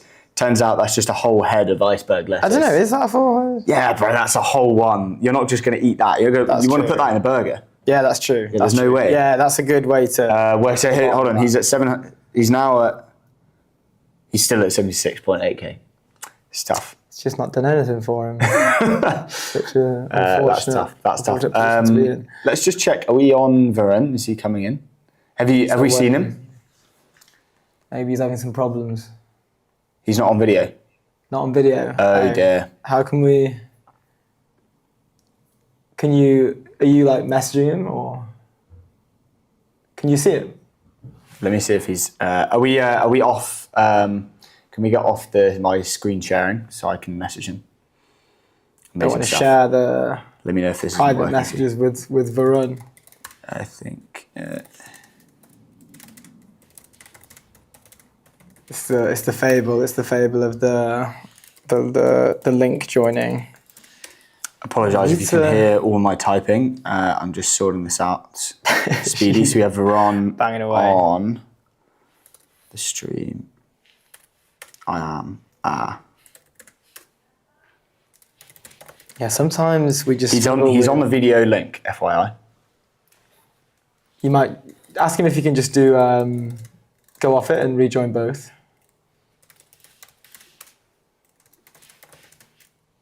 Wow, that typing is super loud. Here we go. Oh, Just checking with our producer. no video. We need Varun. We don't have video on the stream. But we've got We've got your video, but we don't have video on the stream. So So you- you can leave both links and then rejoin and see if that works. the two in the G Meet. Yeah, Yes. leave both and then press both links at the same time, and then hopefully our producer will see you in the waiting room. Yeah, rejoin both links that are on the G Meet. Yeah. Yeah. Leave this one, but then rejoin Fine. it as well. We need to get a better system for this. 'cause We it's- cannot fail having Varun on. I the know, show. because What a of the joke. Because of a link. Yeah, it can be kind of sticky sometimes. Oh, we're good to go. I think we're live. I think we are. Is it working? Varun, Oh, welcome to the European Technology Network. Thank God. Let's go. We're at it. We are live and direct. Apologies for the technical difficulties. It's embarrassing that we are the European Technology Network and our technicals don't work. and still have such frequent technical difficulties. But it's great to have you on the show. How's it going? I'm ready to go. I just did a fireside at SaaStr AI here in London. Nice. And we tried to keep it spicy. We did some live growth hacking on stage, so that was pretty fun. We had like a bit of a bit where we were like, if you could ask me questions, and I don't want to answer them, I'll eat a very bad chocolate chip cookie that my assistant Tess got. So we were trying to keep it really spicy and entertaining. But we're feeling hyped right now. I'm in London. I'm on a month-long Europe tour to launch Clay into Europe. That's where we met at Slush, and so it's going really well. The momentum is really high, and we're ready to go. That's super fun. I love the energy. We were just talking about your shenanigans on LinkedIn, your like presence. Have you got a videographer following you around, like doing BTS stuff? Like you're doing a ton of. We got Tess. There's Tess. What's up, Oh no way! Tess? Hey Tess, how's it going? Yeah. Doing amazing work. We were loving the. It's you. It's Lars from Google Maps. And it's Yes. Gabriel from Dust. Dust. Yeah. So me and Luke also went in that pool. I think it might have been the day before Yes. with David Gelberg and Okay. some of the Unicorn Mafia. We were laughing at how supportive Lars was being, because your initial run was like 5 seconds. You got out, then you did 10 seconds, and Lars Yeah. is like, he's kind of saying, "Oh, well done! You've doubled your time," Yeah. which was cool. It's But all how about was that? improvement. It's all about improvement. I mean, I would say it's pretty cold. It's pretty cold. I'm not that good at the cold plunge at the thing, but you got to put yourself out there. You got to just 100%. try things. I love so it. it's I good. love it. And Gotta keep it Europe fresh. tour. Where have you been? Where are you going? How is it? And going? you're still in London. Yeah, so I'm in London right now. We did Lisbon, Amsterdam, Helsinki, Stockholm, London, and then going to Paris. Gosh. It's out of control, guys. It's out of control. The hype is out of control. People are losing it. Like we're doing these events, like 100+ people are coming to every single event. We're doing these like amazing, unhinged, like fireside chats where people like I couldn't imagine a Saturday at noon could be this fun.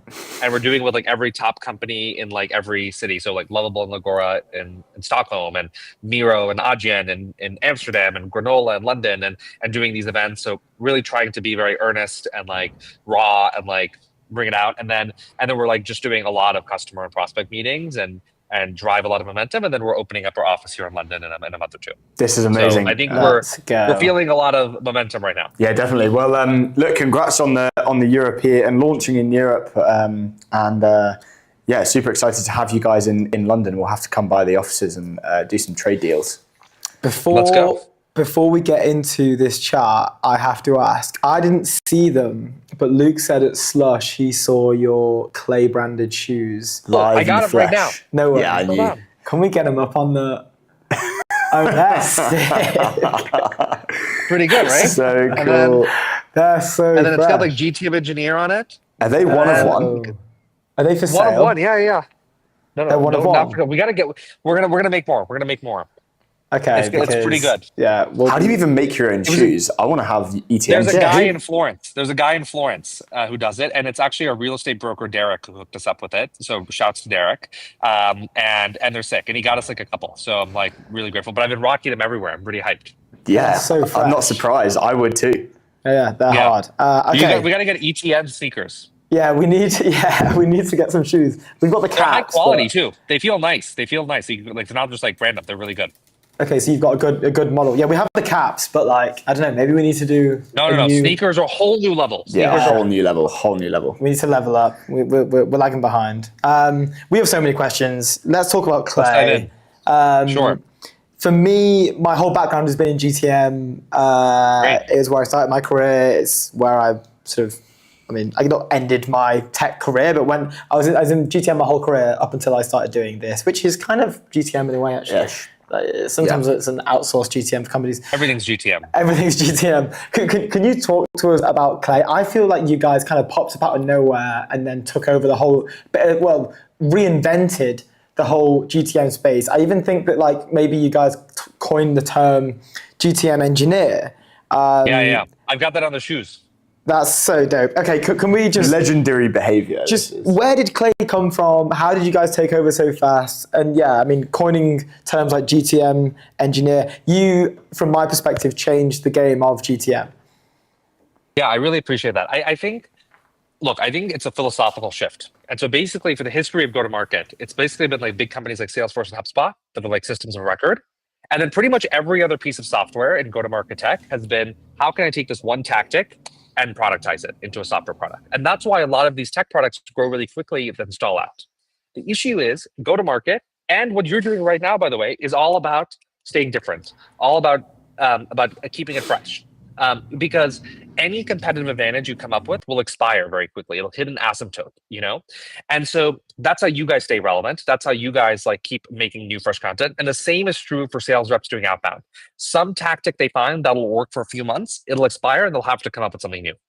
The problem with software though, is that it's so tailored to sales reps that if everyone has access to the same products and the same tools, then no one has an edge. No one has alpha.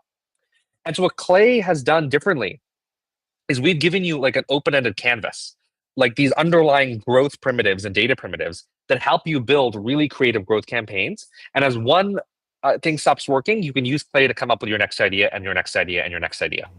Because at the end of the day, everyone is just trying to take their existing customer base, go find their TAM, and look at the delta in between that. And the only way you can do that is inbound, outbound, and you're expanding your existing customers.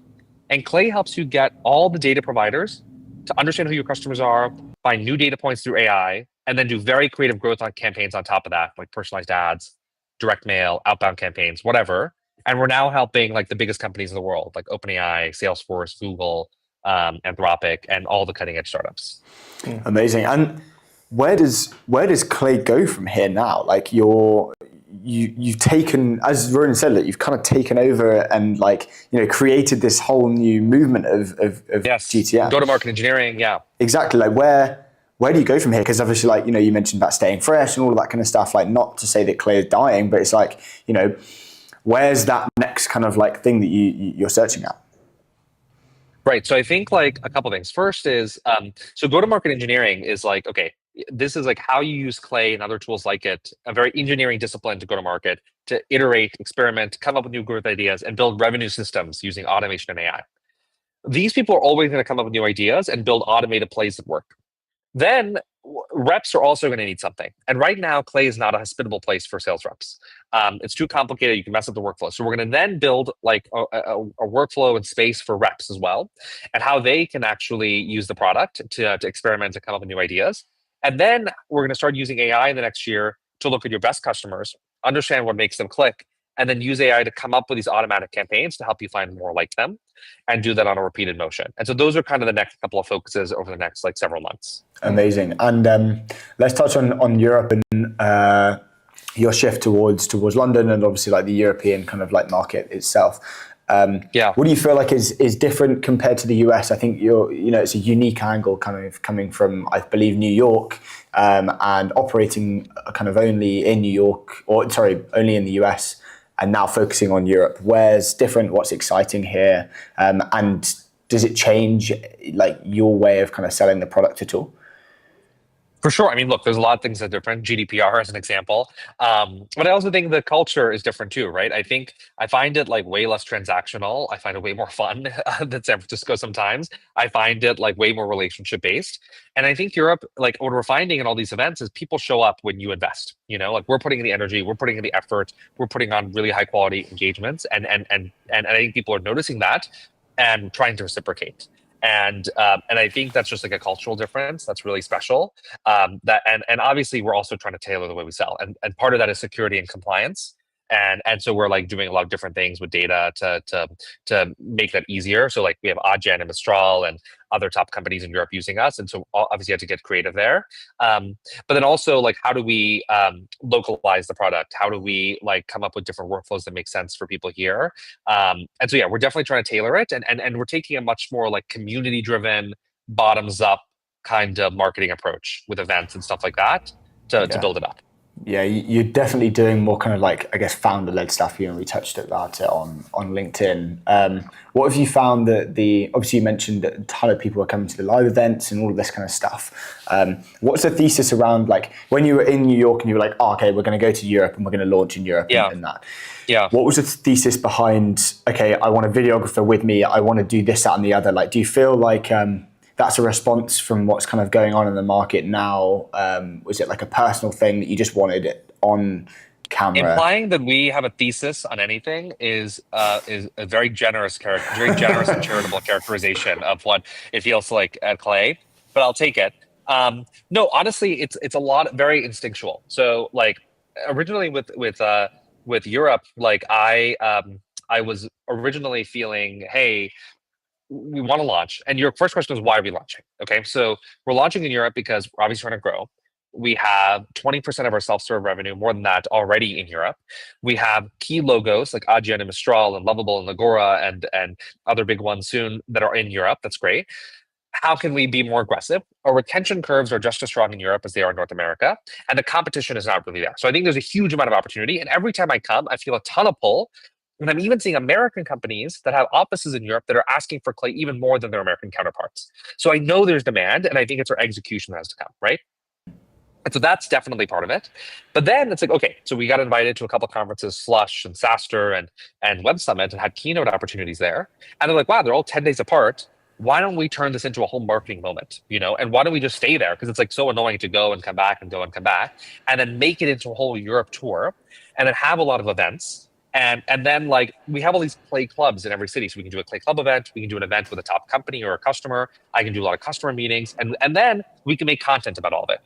And actually Tess, my assistant, had to convince me about it. Could she come on a trip? And I was like, oh, it's going to be money. It's going to be this, it's going to be that. But she saved my life completely. And it's been amazing. And we weren't even anticipating that she'd be this videographer, but she has also worn that hat and been amazing on it.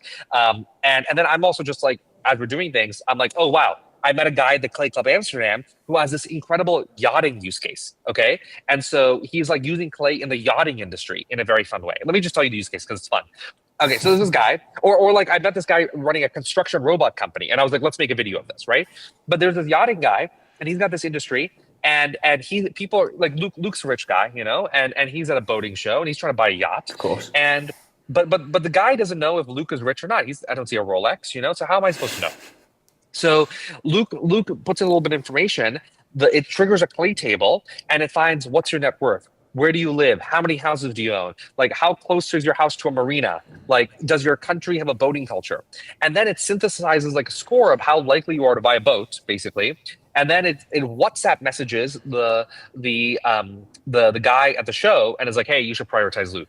And so, and I was like, wow, that's a crazy use case. Let's record it right now, and then let's publish it. So that's kind of like the vibe and the intent. And it's much more, we do have a schedule, and we have obviously a lot of events, but like also a lot of soul and creativity and instinct is driving it too. That use case is like absolutely sick. That's so far past what I thought Clay was even. And you've hit the nail on the head. I am in the market for a yacht as well. Really cool. Yeah. Another thing I just want to sort of touch on is like that. You used the word there, like marketing stunt. Like, we have all these trips across Europe. Instead of us just flying back and forth, why don't we just spend the whole time in Europe and call it a European tour? It becomes a marketing stunt, right? And I personally love to see this.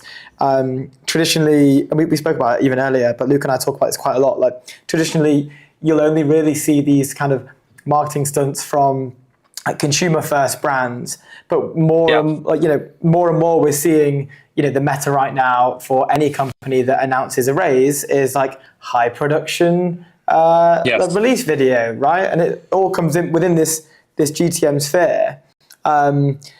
It's so refreshing to see someone at your level, Clay, being the size it is, still thinking about these things. And I think we're starting to see like a convergence of larger scaled enterprise companies actually understanding that this is kind of maybe a new meta in a way, whether it's companies like Ramp, whether it's companies like OpenAI, whether it's companies like Stripe. Anthropic did the coffee with the cafe in London, like another thing. It seems to be the new paradigm shift where like it's no longer enough just to have a great sort of outbound team, a great sort of marketing division, like they have to be doing these stunts as well to stay globally relevant. Well, Have you talked to execs about that? It's all about mindshare, dude. It's all about mindshare, and everyone you're competing against TikTok and LinkedIn and doom scrolling and Donald Trump, and like, how do you stay on top of mind when all this is happening? So this is why, and I think B2B marketing is so boring. And so, and not, everyone's not just getting their news from Gartner and Forrester. Like, people are doing things, And so this is why we took all of our customers, had a Marvel filmmaker like do a kung fu fight scene video with our top customers, or why we like do very creative, unique campaigns that really get people energized, right? And why we like did like a blunt rolling video with Snoop Dogg's weed guy, with our customers. And so that might have pushed it a little too far. I got a little bit in trouble with that one. Did you but release that? like Yeah. the point. We released it. It's pretty good. It's on our LinkedIn. Yeah. I need to check that out. So, yeah. I guess you can't really get fired from your own company, so it's kind of fine. So and that went a little far. We got like some spicy LinkedIn comments on that one. But I will say we captured the attention, and you have to be careful because you don't want to be brand inconsistent or like brand dilutive. But this is why, I don't know if you guys have seen, I've been doing these videos with my CFO on like ROI on marketing, or I want to take 6 prospects to the Super Bowl for $50,000. Yeah, I do saw it? that one. He said no. And it's like, how do you like, and that obviously speaks to like CMOs, CFOs, all our audiences, but in a way that doesn't feel like we're selling clay, and in a way that's like authentic and raw. And that is how you capture mind share. And that is half of what marketing is about. Yeah. Amazing. I want to go far back and just touch on like your early career and go away from clay for just a second. I read like some experience yesterday on your LinkedIn profile, and like I feel like you've had a really interesting story, and the way you actually tell the story on your LinkedIn experience is like super refreshing, because it's not, there's a few lines and you're actually telling the story of why you did things and how you did things. Can you explain like your story and summarize like going from kind of working for Clinton, then going into Google and understanding why you didn't like that, and then getting into tech and starting the fund, and then eventually starting Clay? Can you kind of summarize it? Yeah. I mean, and basically, I thought I would work in politics and government my whole life. And I started my career working for Hillary Clinton. I cold emailed her top advisor when I was 18, 10 times. He thought I was a completely crazy kid and had like his assistant to come interrupt the meeting 5 minutes in. And but the first 5 minutes went so well that she stuck around, and an hour later he offered me a job. And so like that was like the start. And I went to school in Penn, and so I would commute from Philadelphia to DC and New York every week and work for her for 3-4 years. And then when she ran for president, I graduated from school a year early and joined the campaign full time, and ultimately traveled with her during the general election campaign. That was an extraordinary job and experience. And when we lost, I was very shocked and surprised, and then thought Google could be a fit because they had a subsidiary that was focused on tech and politics, and thought that might make sense. The spoiler alert is that it was unbelievably boring and not very interesting, and I wasn't learning that much. So I was very confused, didn't know what to do. Thought that maybe business school could be a fit, definitely not. And ultimately realized that startups, through my best friend and roommate at the time, who I ultimately started the fund with, realized that startups were like very similar to political campaigns, actually, and have a lot of that same that energy and value the same sort of skill sets and perseverance, resourcefulness, grit. And that's kind of how I got into it. Ultimately didn't find the right fit in either of the first couple of startups I worked at, but honestly, I felt I wasn't listening to my own instincts. And then I was building no-code tools at Newfront to differentiate our product. And that's how I was in like 8 different Slack groups. When Kareem posted about a webinar in like a no-code Slack group, and I joined it, I was the only one who showed up to it. And then I started using the product. I thought it was amazing. I cold emailed him. He didn't even respond. He was at a meditation retreat. But I was mostly like trusting my instinct. Then we started spending time together and ultimately decided to work together and launch the product. So very like long and Byzantine journey, but I think like ultimately for me, finding that following my true passions and interests is what actually led to the best outcomes. That's such sick. a cool, cool journey. What, have you got any like maybe a cool story from like the early days? Like usually founders kind of have. I feel like Clay must have a sick story, like a crazy, like I don't know, pre-seed days, something nuts. Something nuts. Okay. Well, I mean, I think this entry point was, I didn't actually tell the full story, but I think this is kind of nuts. So basically, I cold email him. He's on a silent meditation retreat, actually. So he doesn't even respond to me. So I cold email his best friend, who was his co-founder at the time, Nikolai, who does respond to me. We hit it off. We start spending time together. We started working together. But then Nikolai decides to leave the business, focus on crypto. And then a bunch of other people decide to leave the business too. And so it was like 6 people. Then it goes down to 2. And it was just Kareem and like 1 or 2 engineers max. And it was like, okay, like what's happening here? Like, why is everyone leaving when this product seems amazing? They didn't really have commercial traction, but it seemed really special. And it was like very odd to me why everything was happening this way. And so for whatever reason, we were like, okay, let's work together. And then ultimately we kind of launched the product. We kind of committed to like agencies as like our first users, like cold email marketing agencies, which I would not recommend as a first customer as a starting point usually. And then they kind of went from there. That's so cool. Such a crazy way. Like, Yeah, that's jokes. so let's get to Clay. We're so far over time, so I'm sorry for taking No, it's all good. taking This is so much great. of your time. We'll have to wrap up. I want to ask just quickly, when's your Okay. next live engagement thing? How can you plug it? Tonight, every day, dude. Every day. Tonight, doing an event at the Intercom office on go-to-market engineering and marketing.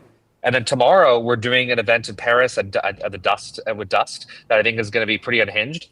Like my team won't even tell me the questions or won't even tell me what's happening because there's so many surprises they planned that they want to keep it like very fresh and interesting. So it's gonna be hype. That's so fun. And where can people like get tickets or like is there a Luna page or anything? I just go to our LinkedIn, my LinkedIn or the Clay LinkedIn, and you can see like the most recent post will show kind of information, or go to the Dust LinkedIn page. So that'll have all the information. And then if you want to get in touch with me, LinkedIn, Twitter, email me, varun@clay.com. But yeah, really thankful for you guys to having me on the show, and really excited about Europe and excited to be here. And thanks so much. Appreciate it. Dude, no, the Straight pleasure's back at all you, ours. dude. Yeah. Thank you. Great to see you. Awesome. See you guys. Cheers, man. Yeah, bye. Oh, that's so cool. What a wicked founder. Um, What an absolute cool should we get some guy. shoes? Should we get some ETN shoes? Or? Some ETN shoes. Yeah, we'll get through the caps first. I feel like we should just start to Yeah, well, hang them out a bit dish a couple more out. start dishing them out. Up next, we got Mark over there at Nevis coming in to the studio. just raised their $35 million Series A round. But before we do that, quick word from Airwallex. Yeah, I want to tell you about Airwallex actually. Go on, tell us I about just wanna Airwallex. Let you guys know that you've got to leave outdated business banking behind. It's the all-in-one financial platform built for the pace of modern businesses. Multi-currency accounts, high-speed international transfers, corporate cards, expense management, and online payments. It's all in one platform. Go to airwallex.com to find out more about them. Indeed. Yes, so Mark is going to come on the show. We were connected through the fairy godmother of ETN, who will remain unnamed because she doesn't like to get into the spotlight, even though we keep trying to pull her into it. But they've raised $35 million. Backed by Sequoia. Previously raised their they raised like 5 million from Luciana. $5 million Sequoia. from Luciana. She actually recently did a post about them as well. Obviously, Well, they've just come out of stealth as well. So Yeah. like, it's framed around like they've raised like kind of 40 million total to date, but they've just done the 35 million Series A. I wonder how many companies, and we'll have to use our friends over Expected to understand how many companies are building in AI and wealth management. I feel like that's just. We are seeing, maybe we're just, We've had 3 companies now, including Nevis, who are building in the wealth management space, but all obviously kind of doing their own spin on it. We had one company focusing on the consumer side, and basically solving the wealth management gap in terms of more people need wealth management services, and currently the traditional thing is it's just not like economically viable for a wealth manager to take a client that has less than like 150k liquid or something like that. well, they were saying in the report that like there's a disparity between, like here, McKinsey is predicting that by 2034, the US wealth management industry will face a shortage of 100,000 advisors at current productivity levels. McKinsey predicts. I don't know if that's like maybe it's just a role that's going out of fashion in a way, maybe, or is that AI sort of related? Wealth management? I know that Nevis are here to empower these individuals. Well, it's less about that. It's I don't know. It's like, yeah, fine. They're experiencing a shortage, right? They're experiencing a shortage of wealth managers. I don't particularly know why. Well, look, we're going to have. Well, to let's dig into it with Mark. I think We we've will got have Mark to coming ask in on the Mark. show. Are we good to go, Ola? Here we are. Amazing. Mark, welcome to the European Technology Network and congratulations on the Series A. Thank you. Thanks, Ronan, and thanks, Luke, for having me on the show. Absolute pleasure. We were pumped to set this one up. I would love to start by asking, how has the Well, congratulations on the Series A, by the way. Yeah, I opened it with that. Oh, nice. Okay, cool. Sorry, I wasn't listening. How's the last week been leading up to the raise, and then also the past 24 hours? Honestly, it's been crazy. I mean, the amount of demand from overnight, like we primarily sell to US companies, and I was up till probably like 6 a.m. this morning, just responding literally to leads, and so it's been a hustle, but it's been amazing.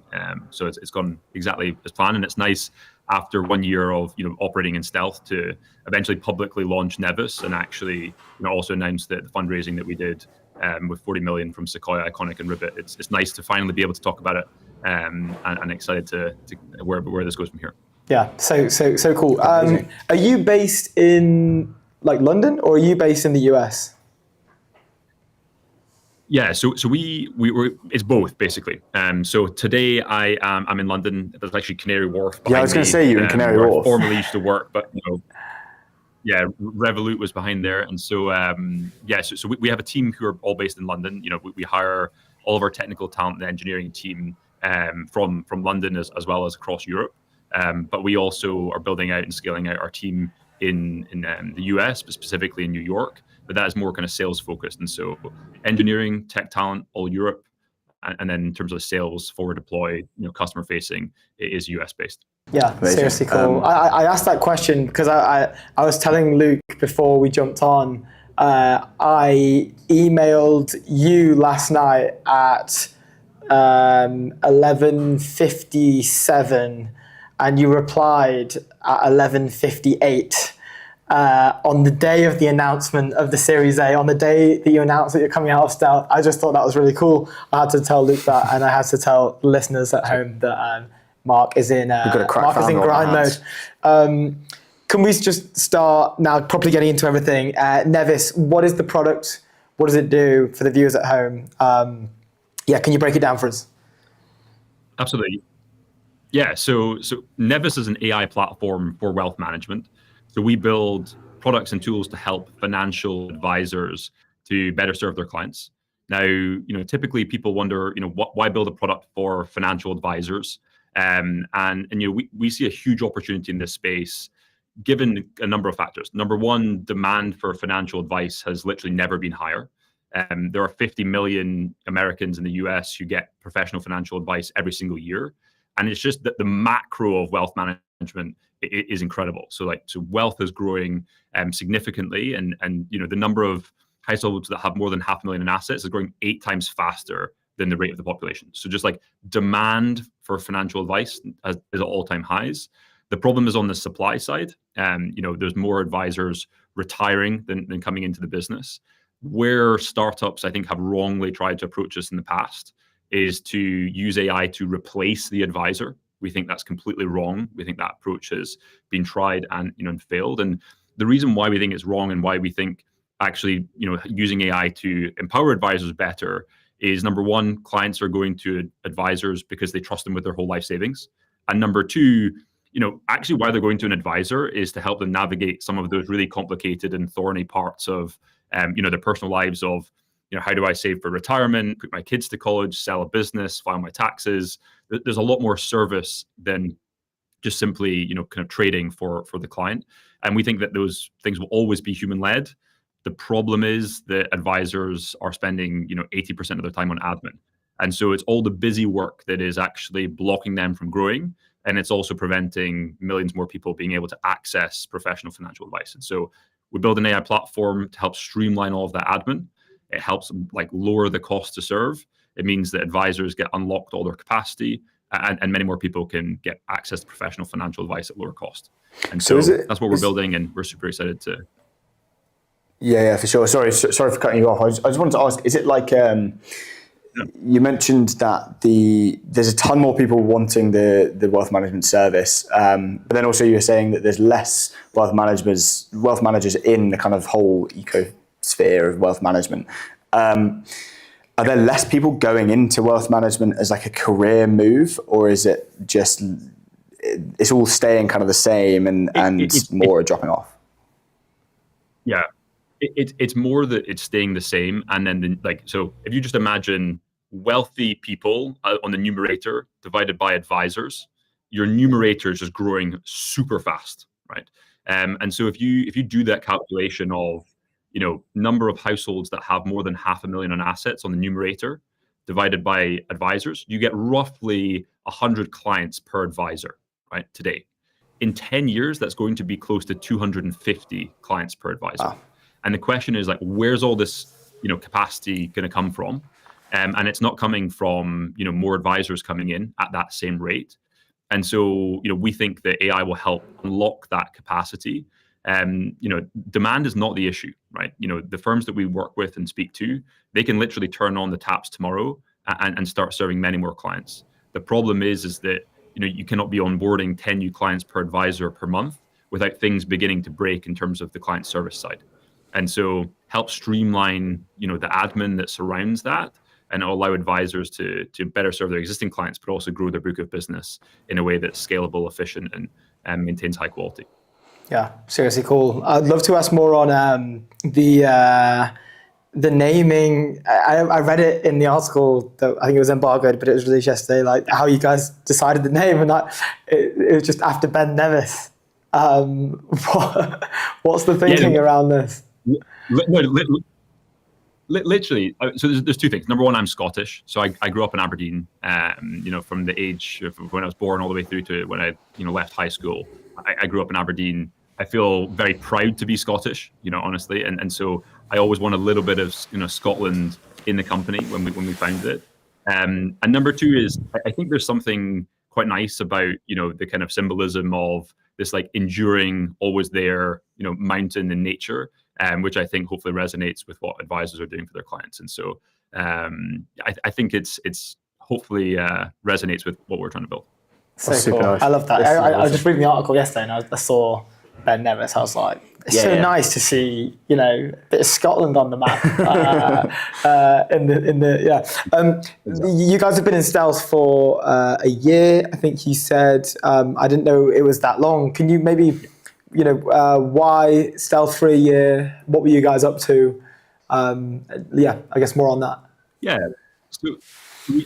So we initially raised our seed round at the end of last year. And so, what we were focused on was, number one, really deeply understanding the workflows and pain points that wealth managers had, right? We had a very decent, I would say high level understanding, and then it's going into the actual, weeds of the problem and sitting with financial advisors for hours every single day and looking step by step, what are they doing? How can we help automate that? And that process, is takes time and is incredibly valuable. So you can begin to stack rank all of the operational workflows that are, the highest priority for the customers, but also ones that you can actually ship product fast and deliver value fast. And so, we spent a number of the first months really just traveling, honestly, across the US and speaking to financial advisors of all shapes and sizes. When we started the discovery process, a lot of people told us wealth management's a huge industry. There's 50 trillion of assets, but there's a lot of fragmentation, right? You've got banks, you've got ultra high net worth firms, you've got high net worth firms, mass affluent, and they're all quite different.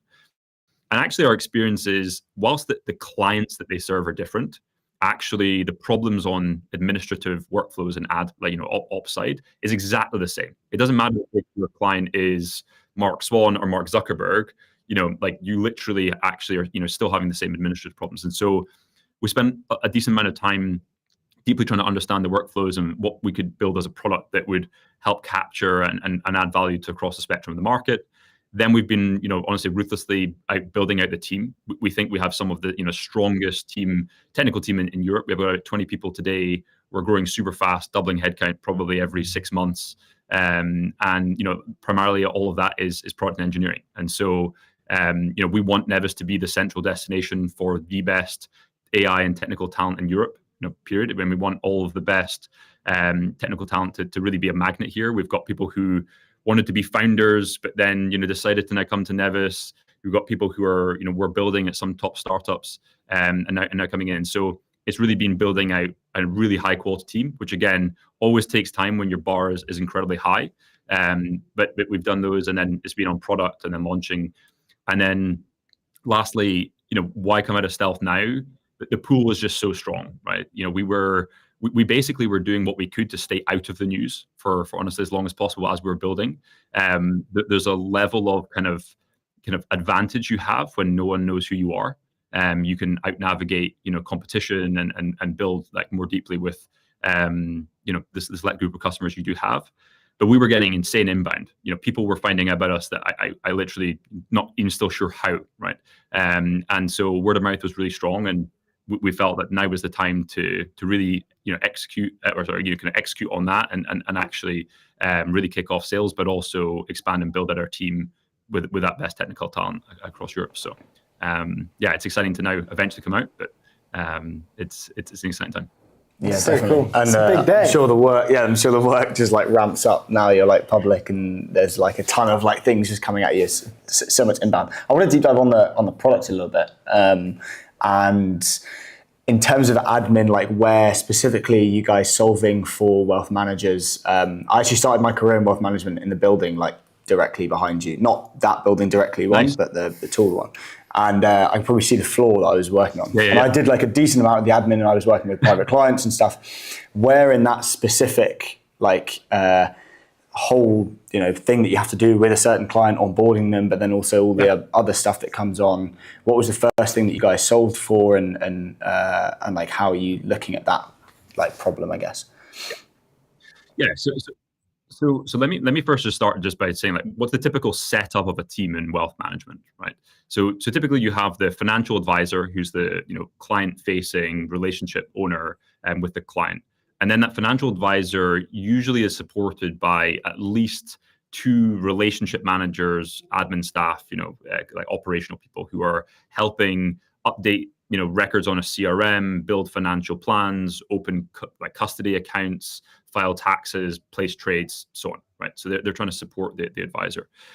And so what we looked at was we looked at the team as a whole and tried to understand where are they spending the most time, where maybe it's not value add, or where that time saving could then be redistributed to more strategic areas. And we initially focused on meetings and client meetings specifically. Now advisors and their teams collectively are spending 4 or 5 hours per meeting with their with their clients. If you imagine an advisor is managing 100 or 150 clients, they're meeting the client 4 times a year. Every meeting is 4 or 5 hours. It super racks up, right? And so we can get that 5 hour in pre and post meeting admin down to a matter of minutes, right? And so all of that time saving can then go into helping actually go deeper with the existing customers they have, or actually start taking many more prospecting and sales calls. And so the average advisor using Nevis is doing a lot more outbound and new business as a result of all the time savings on the administrative side. Yeah. So the first focus has been around meetings and that area, and then where we go from here is we're beginning to go deeper and deeper into the middle and back office workflows, right? So things like client account opening, things like financial planning, and there's a very long roadmap there. But the deeper we go, the more value we can add. And really what we're ultimately going to be building is a system where an advisor is assigning tasks to team members, but also to Nevis, and Nevis is completing those actions end to end, and then ultimately unlocking that capacity to help those advisors grow. That's so interesting, and it comes back to that thesis that you've mentioned already. It's like you're allowing firms to grow AUM without necessarily growing headcount specifically, but you're here to sort of empower the existing financial advisors, not replace them, which was a word from the article. There was it sounds like you guys have been insanely busy this past year. Can we talk about customers? We don't have to name names or anything, but maybe what's been happening on that end, scaling and I guess working with these people. Absolutely. So we like our customers today include some of the largest and fastest growing wealth management firms in the US. So in terms of the number of assets that cumulatively our customers manage, it's over 50 billion. So these are really like some of the biggest firms and some of the most ambitious firms in the US. That figure is going to be close to 100 billion at the beginning of next year. And really, we want to be growing, hundreds of billions every single quarter as we continue to grow. And so, these are big firms with a lot of areas to improve. We're very lucky to be partnering. These firms are maybe less well known in the European ecosystem, but firms like United Capital, Apollon, GC Wealth, which is actually General Catalyst's. They have a wealth management business within GC, and these are all customers of Nevis today. And we're very lucky to work with them because they represent different segments of the market. GC is serving primarily, much more kind of, high net worth, former founders or current founders. And then you've got, firms like United Capital, who are national firms, with tens of thousands of clients, serving, more, families that maybe have $1 million to $2 million of assets and are helping with things like retirement planning and comprehensive financial planning. And so we've managed to work with people who are represent those different areas of the market, and now it's really building on those from here. And so they're great partners to work with, and it's been fantastic building with them over the last year or so. So sick. So I have another thing just to throw out there, but it was one of the general partners, Iconic, Seth Pierpont, has likened the wealth management / AI intersection or the future of it, to the trajectory of the AI and law space in terms of like looking at Harvey and Legora, right? Like they didn't exactly appear out of nowhere, but the growth has been like truly hockey stick. Like we had Max Unstrand on the show, and we were asking him about sort of growth hurdles, and his response was, our hurdle right now is we can't see enough AEs on the demos to keep up with the growth. Yeah. Why? Like, what are there similarities there? Why do you think that is? Is Seth right in what he's saying? Yeah. So there's definitely similarities, right? And I think it's actually a thesis that I had when I left Revolut to find Nevis, which is I think that services businesses are going to be the biggest benefactors of what's happening in AI. I think like any industry where there's this model of you have like the professional who owns the client relationship, who is supported by many or several administrative staff. So in our case, it's wealth manager, relationship managers, and operations. Legal, it's lawyer, paralegal. In accounting, you have something similar. In insurance brokerage, like all these services businesses have.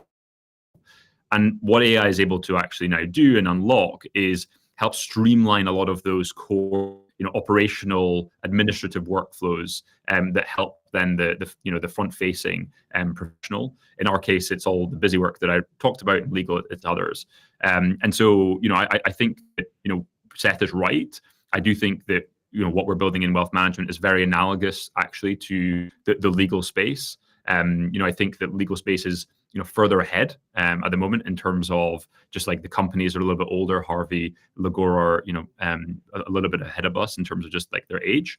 But actually, honestly, I think the macro in wealth management is even stronger than it is in legal, just because of that macro tailwind that is like driving the market even further forward.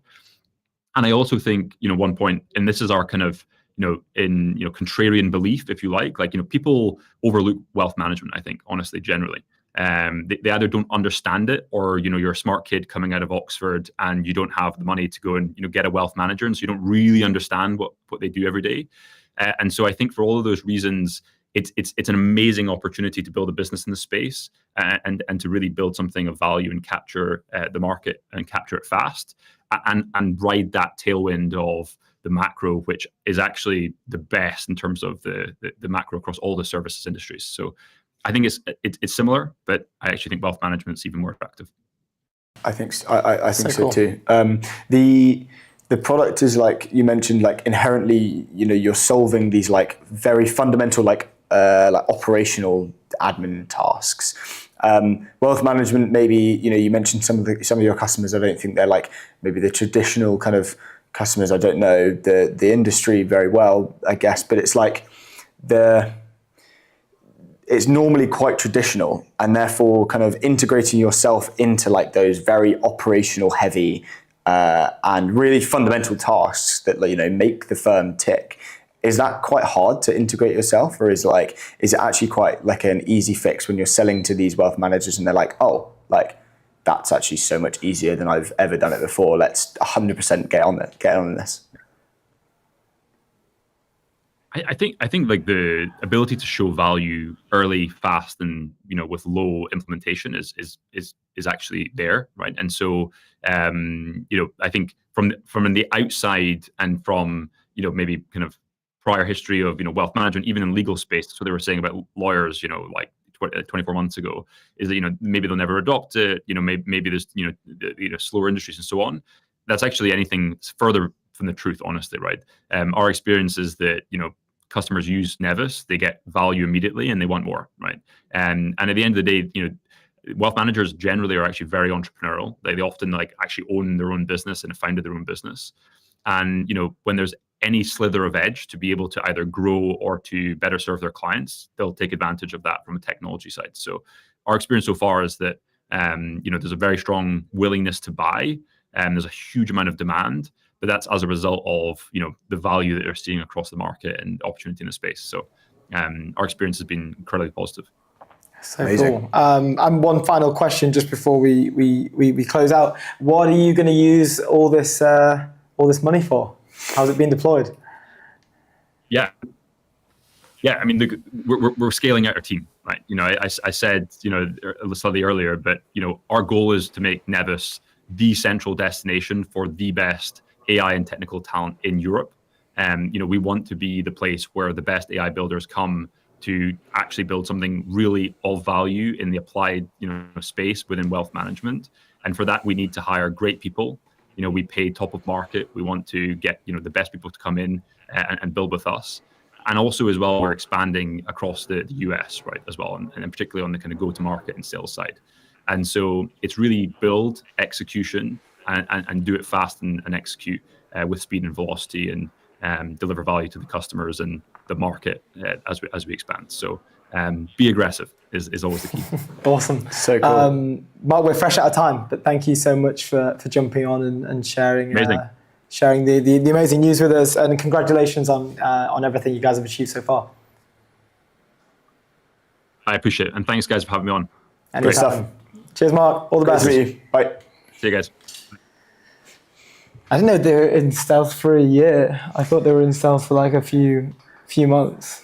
They did the 5 in stealth and then did the 35. Came out. A year is a long time. That's so maybe cool. it's like the players kind of, because wealth management is and like those kind of industries, it's like quite word of mouthy, and all of them talk to each other, I think. Yeah. And so it's it's this tiny little like ecosystem bubble thing, where everything's bouncing around, and when you solve this problem so well that it sounds like they do, and it's like they can kind of wealth managers can extract value so quickly. As soon as they're plugged in, it's like, whoa, okay, it's either an advantage and therefore you kind of keep it secret, but it's not really like it's like a thing that you kind of shout about, like, oh my god, this is wicked, and therefore it just kind of like it's a self-perpetuating circle of positivity and growth and an amazing, getting a bit of PLG, bit of PLG in the house. Exactly. So I'd love to hear that.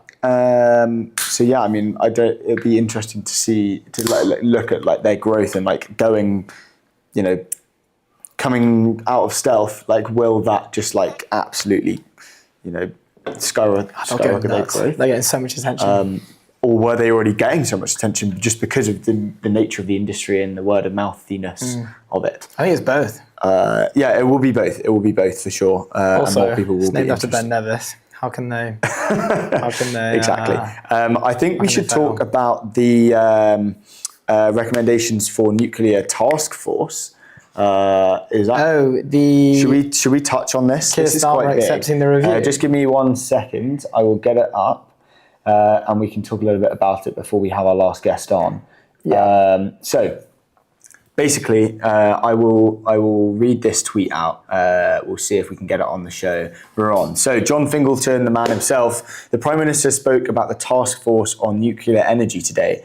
He said, quote, exactly a week ago, John Fingleton reported on nuclear industry. He found that pointless gold plating, unnecessary red tape, well-intentioned but fundamentally misguided environmental regulations, and I quote, it's quite a stark quote. He said, a mindset that favours process over outcome has all made Britain the most expensive place to build nuclear power. Now, I agree with him. In fact, I would go further because the truth is we see that story repeated again and again right across our economy. For years, Britain did not have a proper industrial strategy. For years, it cut public investment. For years, it did not have a planning framework or, frankly, a government that would quickly approve new railways, new tram lines, data centres, laboratories, power station, wind farms, even whole towns. So, guided by a simple truth that rooting out excessive costs in every corner of our economy is an essential step to cutting the cost of living and creating more dynamic markets for business, we will also clear the path for British business. And therefore, in addition to accepting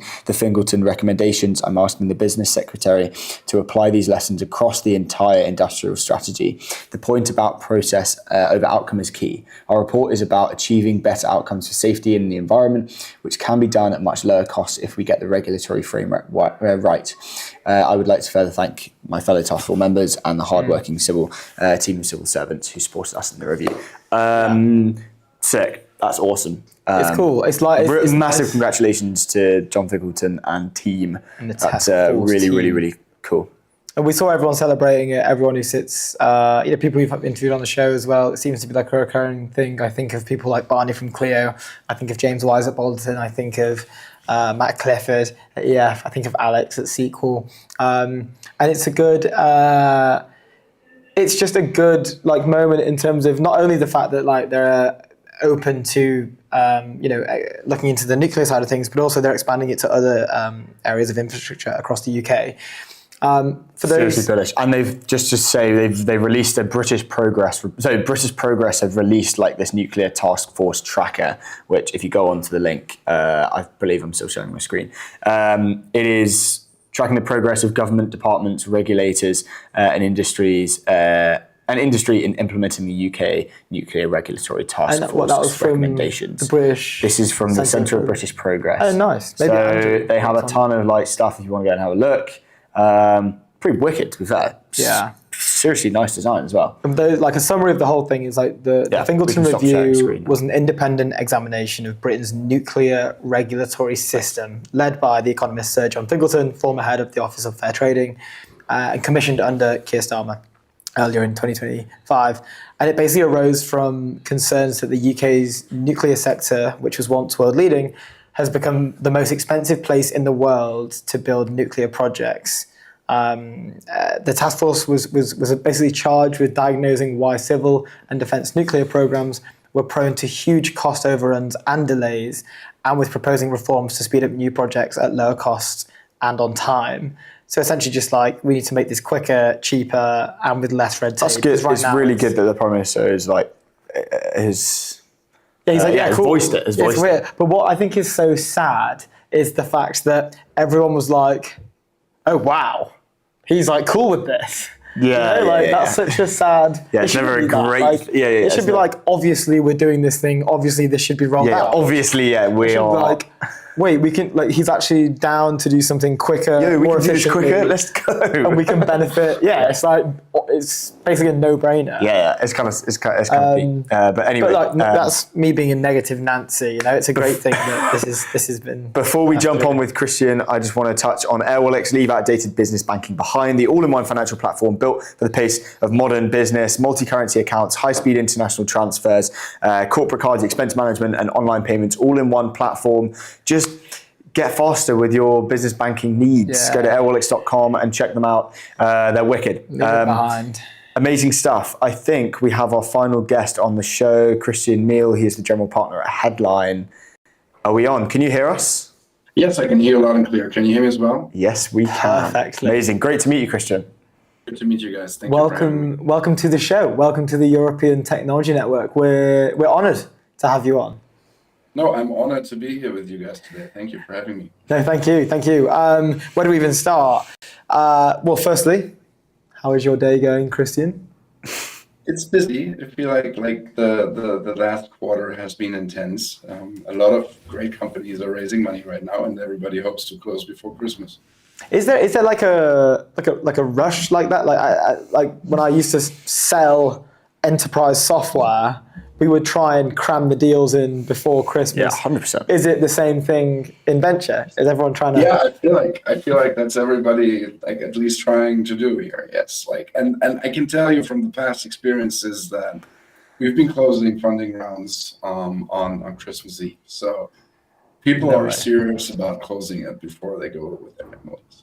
That's really cool. That's super fair. That's you love to So hear that. you can just lock away with your family and have a nice time. You don't have to think about like. Yeah, but closing it Christmas Eve as well. What a lovely like Christmas present. Yeah, both sides. Yeah, especially if you're closing in Germany. I mean, it takes you 8 hours or 10 hours to sit at this notary and like get it notarized. So it takes a long time. Yeah. Let's hope Andreas Klinger and crew can bring us over the line with all that stuff.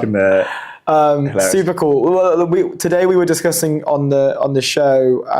I'd love to get into headline in general and also the story with La Famiglia as well. But before we do that, I know that you're an investor in Mistral. Today, or maybe it was late yesterday, HSBC and Mistral announced a deal, and I've been trying to get excited about it. I think it's a great thing. But even when I was looking for sort of news and reactions to the deal itself, which seems to be, we're going to work together, there's no figures, we're going to streamline some internal stuff, we're going to automate some other stuff. I couldn't really see much around it. I couldn't. Mistral didn't even post. There was no post from Mistral on X. There was on LinkedIn that did very well. They got like 2,000 plus likes. But yeah, I mean, can you give us an update on not an update, but Mistral? What does this deal mean? Is it a great thing? Is it? Do you have any like internal insight on it? No, I don't have any internal insights. Like we are still waiting for additional information too. So I was hoping you guys know more than I do. I mean, there doesn't seem to be much out there. I think you had Jeanette on the show earlier, so I mean, maybe Jeanette knows what's going on. She's a little bit closer to Arthur than I am. Yeah. It makes sense. I mean, look, we've been struggling to get more news around it, but yeah, we'll have to give Jeanette a ring. Should we touch on the Mistral, like the decision? You're a Mistral investor. When did you invest? First round.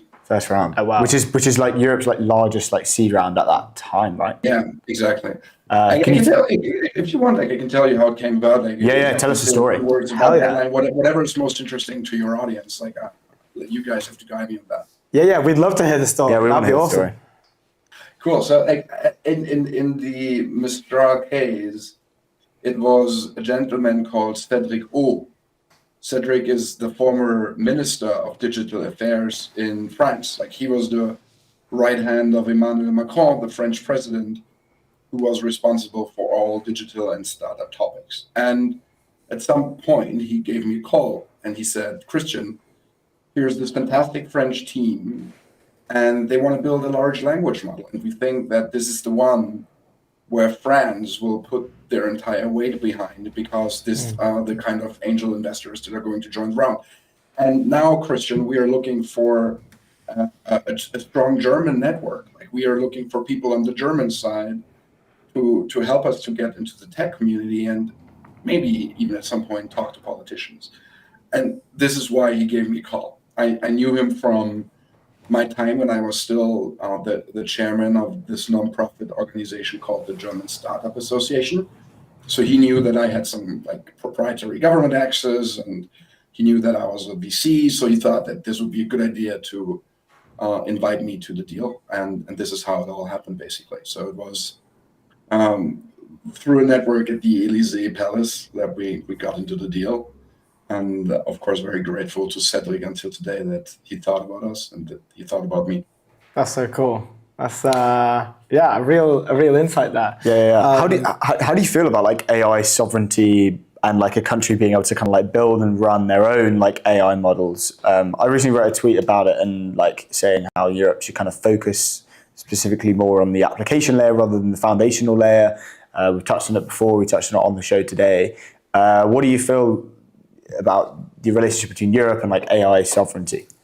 Yes, fantastic question, and obviously one that has been with us from the very beginning when the OpenAI era started, and when Mistral and Aleph Alpha and like different companies emerged everywhere around the world.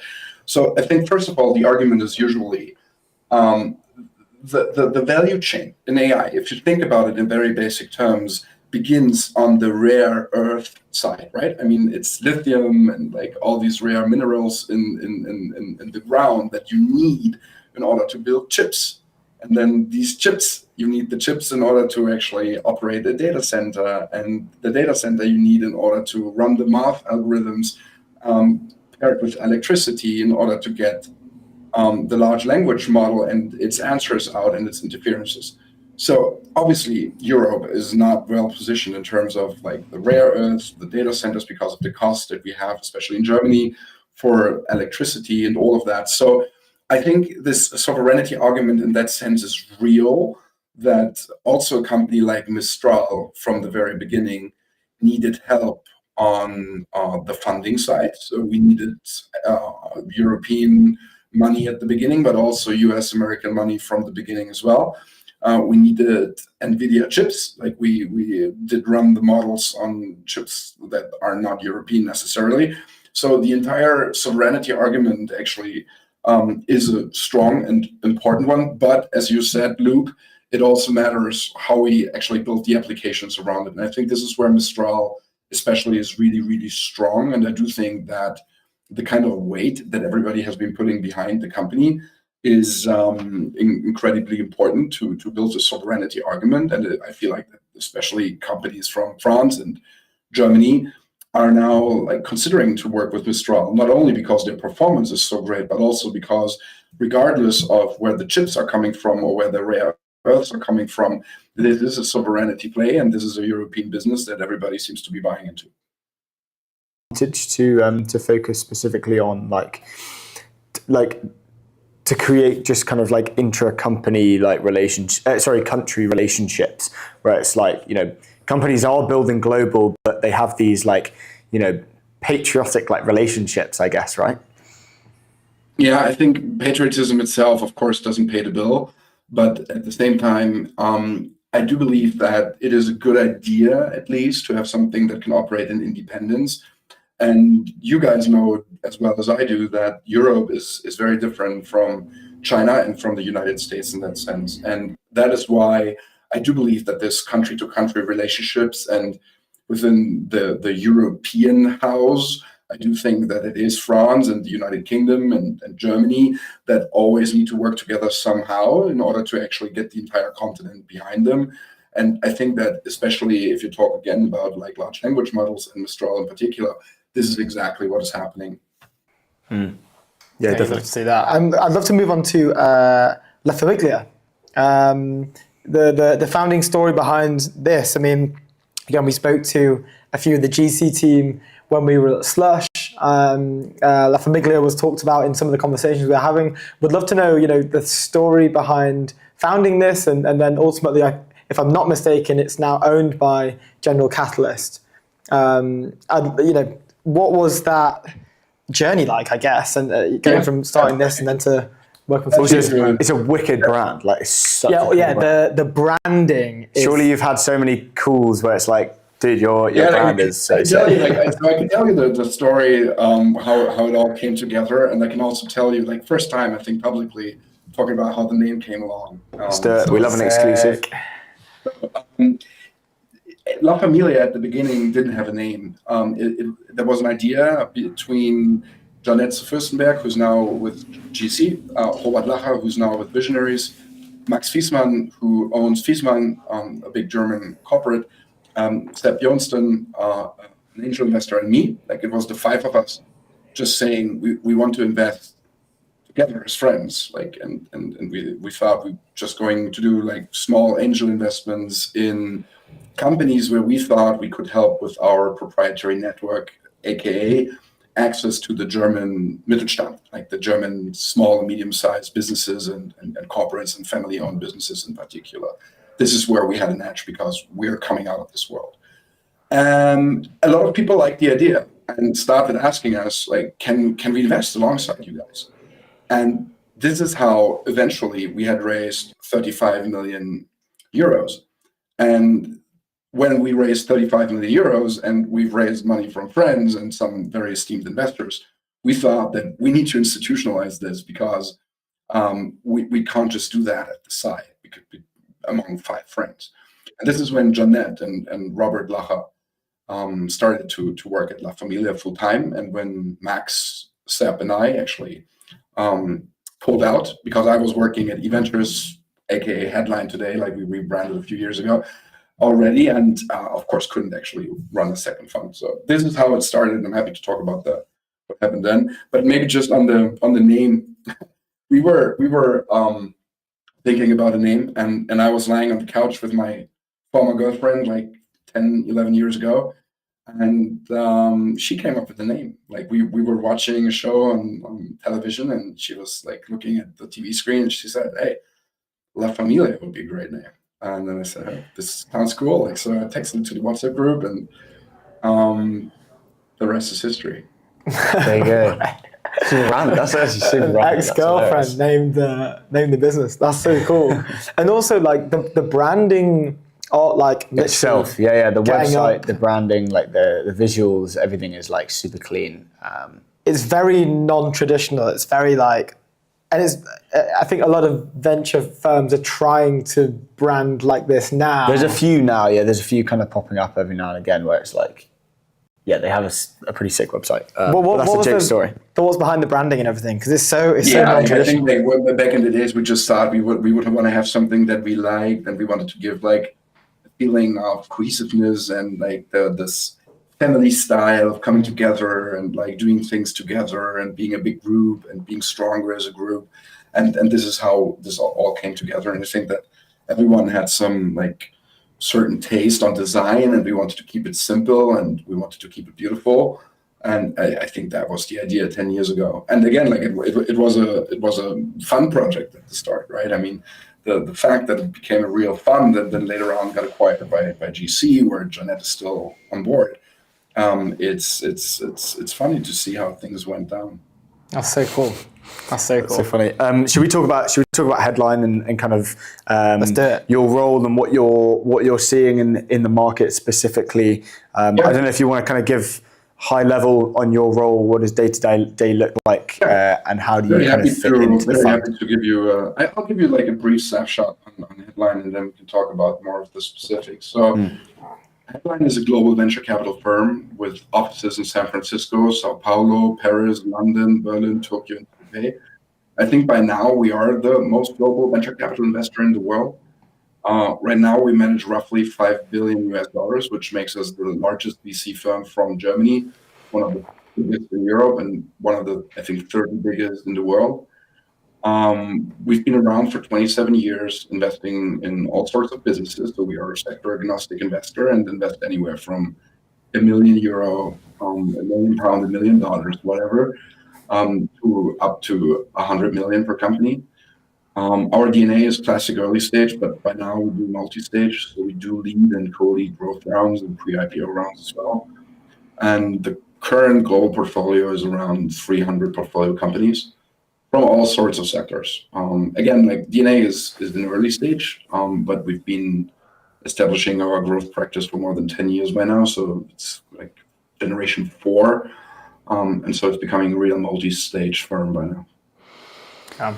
And where do you sit in that like stage? Are you focusing on early stage, focusing on like later growth stage? Yeah, so the way how we have designed the firm is that we have separate geographic early stage funds. I'm a general partner at the early stage fund in Europe. We have a dedicated team in the United States, a dedicated team in South America, and a dedicated team in Asia. And we have this global growth fund, which is like a fund on top of all of the different funds. the way how we are trying to incentivize our team is to have a shared carry pool. So if I help my US partners to get a US company to Euro, like I will have an incentive to do it, and the other way around. And the same also goes across products from stages. I'm located in Berlin. I'm watching after the DACH area, so Switzerland, Germany, and Austria for Headline in particular. And together with my partners here in the European early stage team, we are managing the European continent as a team as a whole. And what are some of the stuff that you're seeing at the early stage? I mean, from our perspective, in terms of who we're having on the show, it seems to be a lot of robotics, heating up a little bit more in like law and AI, defense, obviously. Is there anything, trend-wise that you're seeing that's maybe different to the past couple of years? Yeah, I think the entire venture capital ecosystem in a way has been built on waves, right? 25 years ago, it was media, and then it was e-commerce, and then you had fintech and software and all that coming.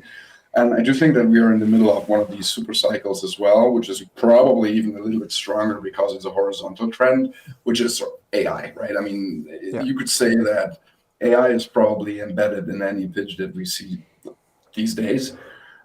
Personally, I feel like that the venture model has evolved slightly, to your point, that we do see more hardware components in any given business model today, like very, very often, just simply because I think fund sizes have increased.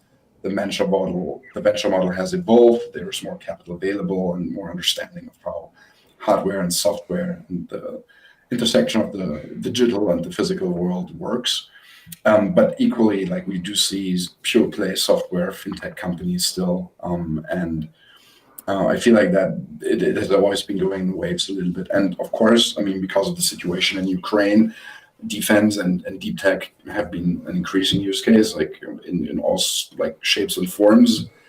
We see defense deal flow going over our table, and I think that the European venture ecosystem has taken a little longer to be on board with defense. I think for two reasons. Like first, understanding it, probably the precondition, and secondly, most of the LPs in the European venture ecosystem had restrictions on what could you invest in and what you could not invest in. I think this is changing now, which is why obviously deal flow is increasing as well. So it's still a very broad set of companies, but I would say that everything is AI. We for sure see more hardware than we did 10 years ago. And I feel like that it has never been more exciting to be a venture investor, because there are some trends that I feel like are just, so massive and you can't run away from them, that you need innovation and you need startups to be part of the solution. What do I mean with that? And I'm done after this. Just look at the German and the European demographics. Like elderly societies, low birth rates will lead to a collapse in the job markets in the next 10, 15 years. Pension systems will be under much more pressure than they are today. In my opinion, the only way to get out of that is to invest heavily into automation / robotics / AI in order to actually compensate for that. With that, there is a relation to energy and to the way how we provide energy to our industrial backbones, because you can't deploy millions of robots and data centers if you don't have the electricity, energy management, and software products in place to make it work. And then thirdly, it all does matter if we're not living in peace and if we can't actually defend our freedom. So I do believe that this is why defense and deep tech will be very important in the next 10, 15 years. But these three things combined just give me like this feeling that we are probably really just only at the beginning of a super cycle. Yeah. It's so true. I want to touch on your so you mentioned the structure of the firm, and you mentioned that Headline is kind of like one of, if not the only, majorly global VC firms. And you also then mentioned that the opportunity is massive in terms of there is just so much opportunity and there's just so much kind of white space to kind of build into. And there's no, it wasn't like consumer where it's kind of it's still niched down despite the fact that there's huge opportunity there, whatever, 10 years ago in VC. How do you guys navigate that as a global VC firm where it's like all these companies are building in the white space, they have to be global from day one? who takes the deal, who like doesn't take the deal. Is there like competition, like VC, like within the VC firm, if that makes sense, like to deals, like you're competing with? Great question. We've come up with a model that we call the pilot/co-pilot concept, and in practice it works like that. There is a geographic responsibility. So, for example, I will be the pilot. I will be responsible for everything that is happening in the DACH area. So, if a deal goes unnoticed and if I haven't seen the company, it's my fault, right? But then we have a pod concept as well. Like the pod is just like a sector or a model. For example, software, vertical or horizontal, where across the entire firm, we have got sector teams that talk with each other. So while I am the pilot for DACH, I am also a co-pilot for enterprise software. And I will talk to everybody in the firm who's also doing enterprise software in the United States, in Brazil, in Asia. So we are trying to learn as much as we can from everyone involved. And then it's a lot of communication, because this concept can only be 80% correct all the time. So it's 20% making sure that we talk a lot with each other and, never miss a deal because of ego or whatsoever. So if my partner, John, who's located in Paris and is basically running the French market, sees a company from his pod or something that he finds interesting from Germany, it's very clear that he's going to lead it, even though I'm the one who's sitting in Berlin. But you can only figure that one out if you have the 20% communication right. So I'm explaining it that way because I think that there is not this perfect setup that you can create, especially in a very complex firm like Headline, which is global, different stages, different products, like all of that. So it's only an 80% mechanism that can always work and scale. And then it's 20% making sure that the culture of your firm is actually enabling you to talk to your partners everywhere in the world and figure it out. Yeah, the worst 100%. thing that can happen, and this is also how we actually make ourselves accountable, is if we fail. Like if we see a business somewhere and because of the communication or the setup, we didn't actually enable ourselves to be in front of the founder and had a real shot on goal. That's so interesting. And it's awesome that I think it's a great way to do it, because it means that you guys can move fast in that 20% of it isn't just like a structure thing. And it's like, this business is inherently from German, therefore I should lead it. Like that's not how it works if the other person saw it first. I think that's a great way to do it. Yeah. It's cool. Very cool. We are slightly over time. Sorry to jump in, Christian, unfortunately. We have to do this again. This was, we love the sort of high level European takes and also the deeper VC takes, but also the very niche founding stories like La Famiglia. So thank you for sharing that with us and thank you for coming on the show. Thank you for having me, guys. Wishing you a great day. It's been our pleasure. Thank you, you too. Thank you, Christian. Good stuff. Cheers. Bye.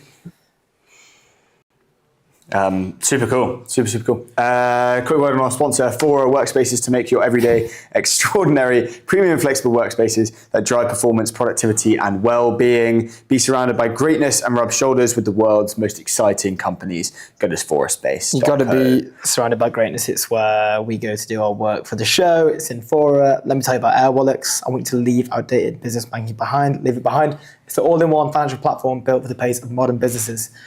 All-in-one platform. Go to airwallex.com. Boom. Amazing stuff. Thank you very much for tuning in. We will see you next week. On Thursday. No, this week. Was it Tuesday today? Oh, God, Tuesday. In a few days.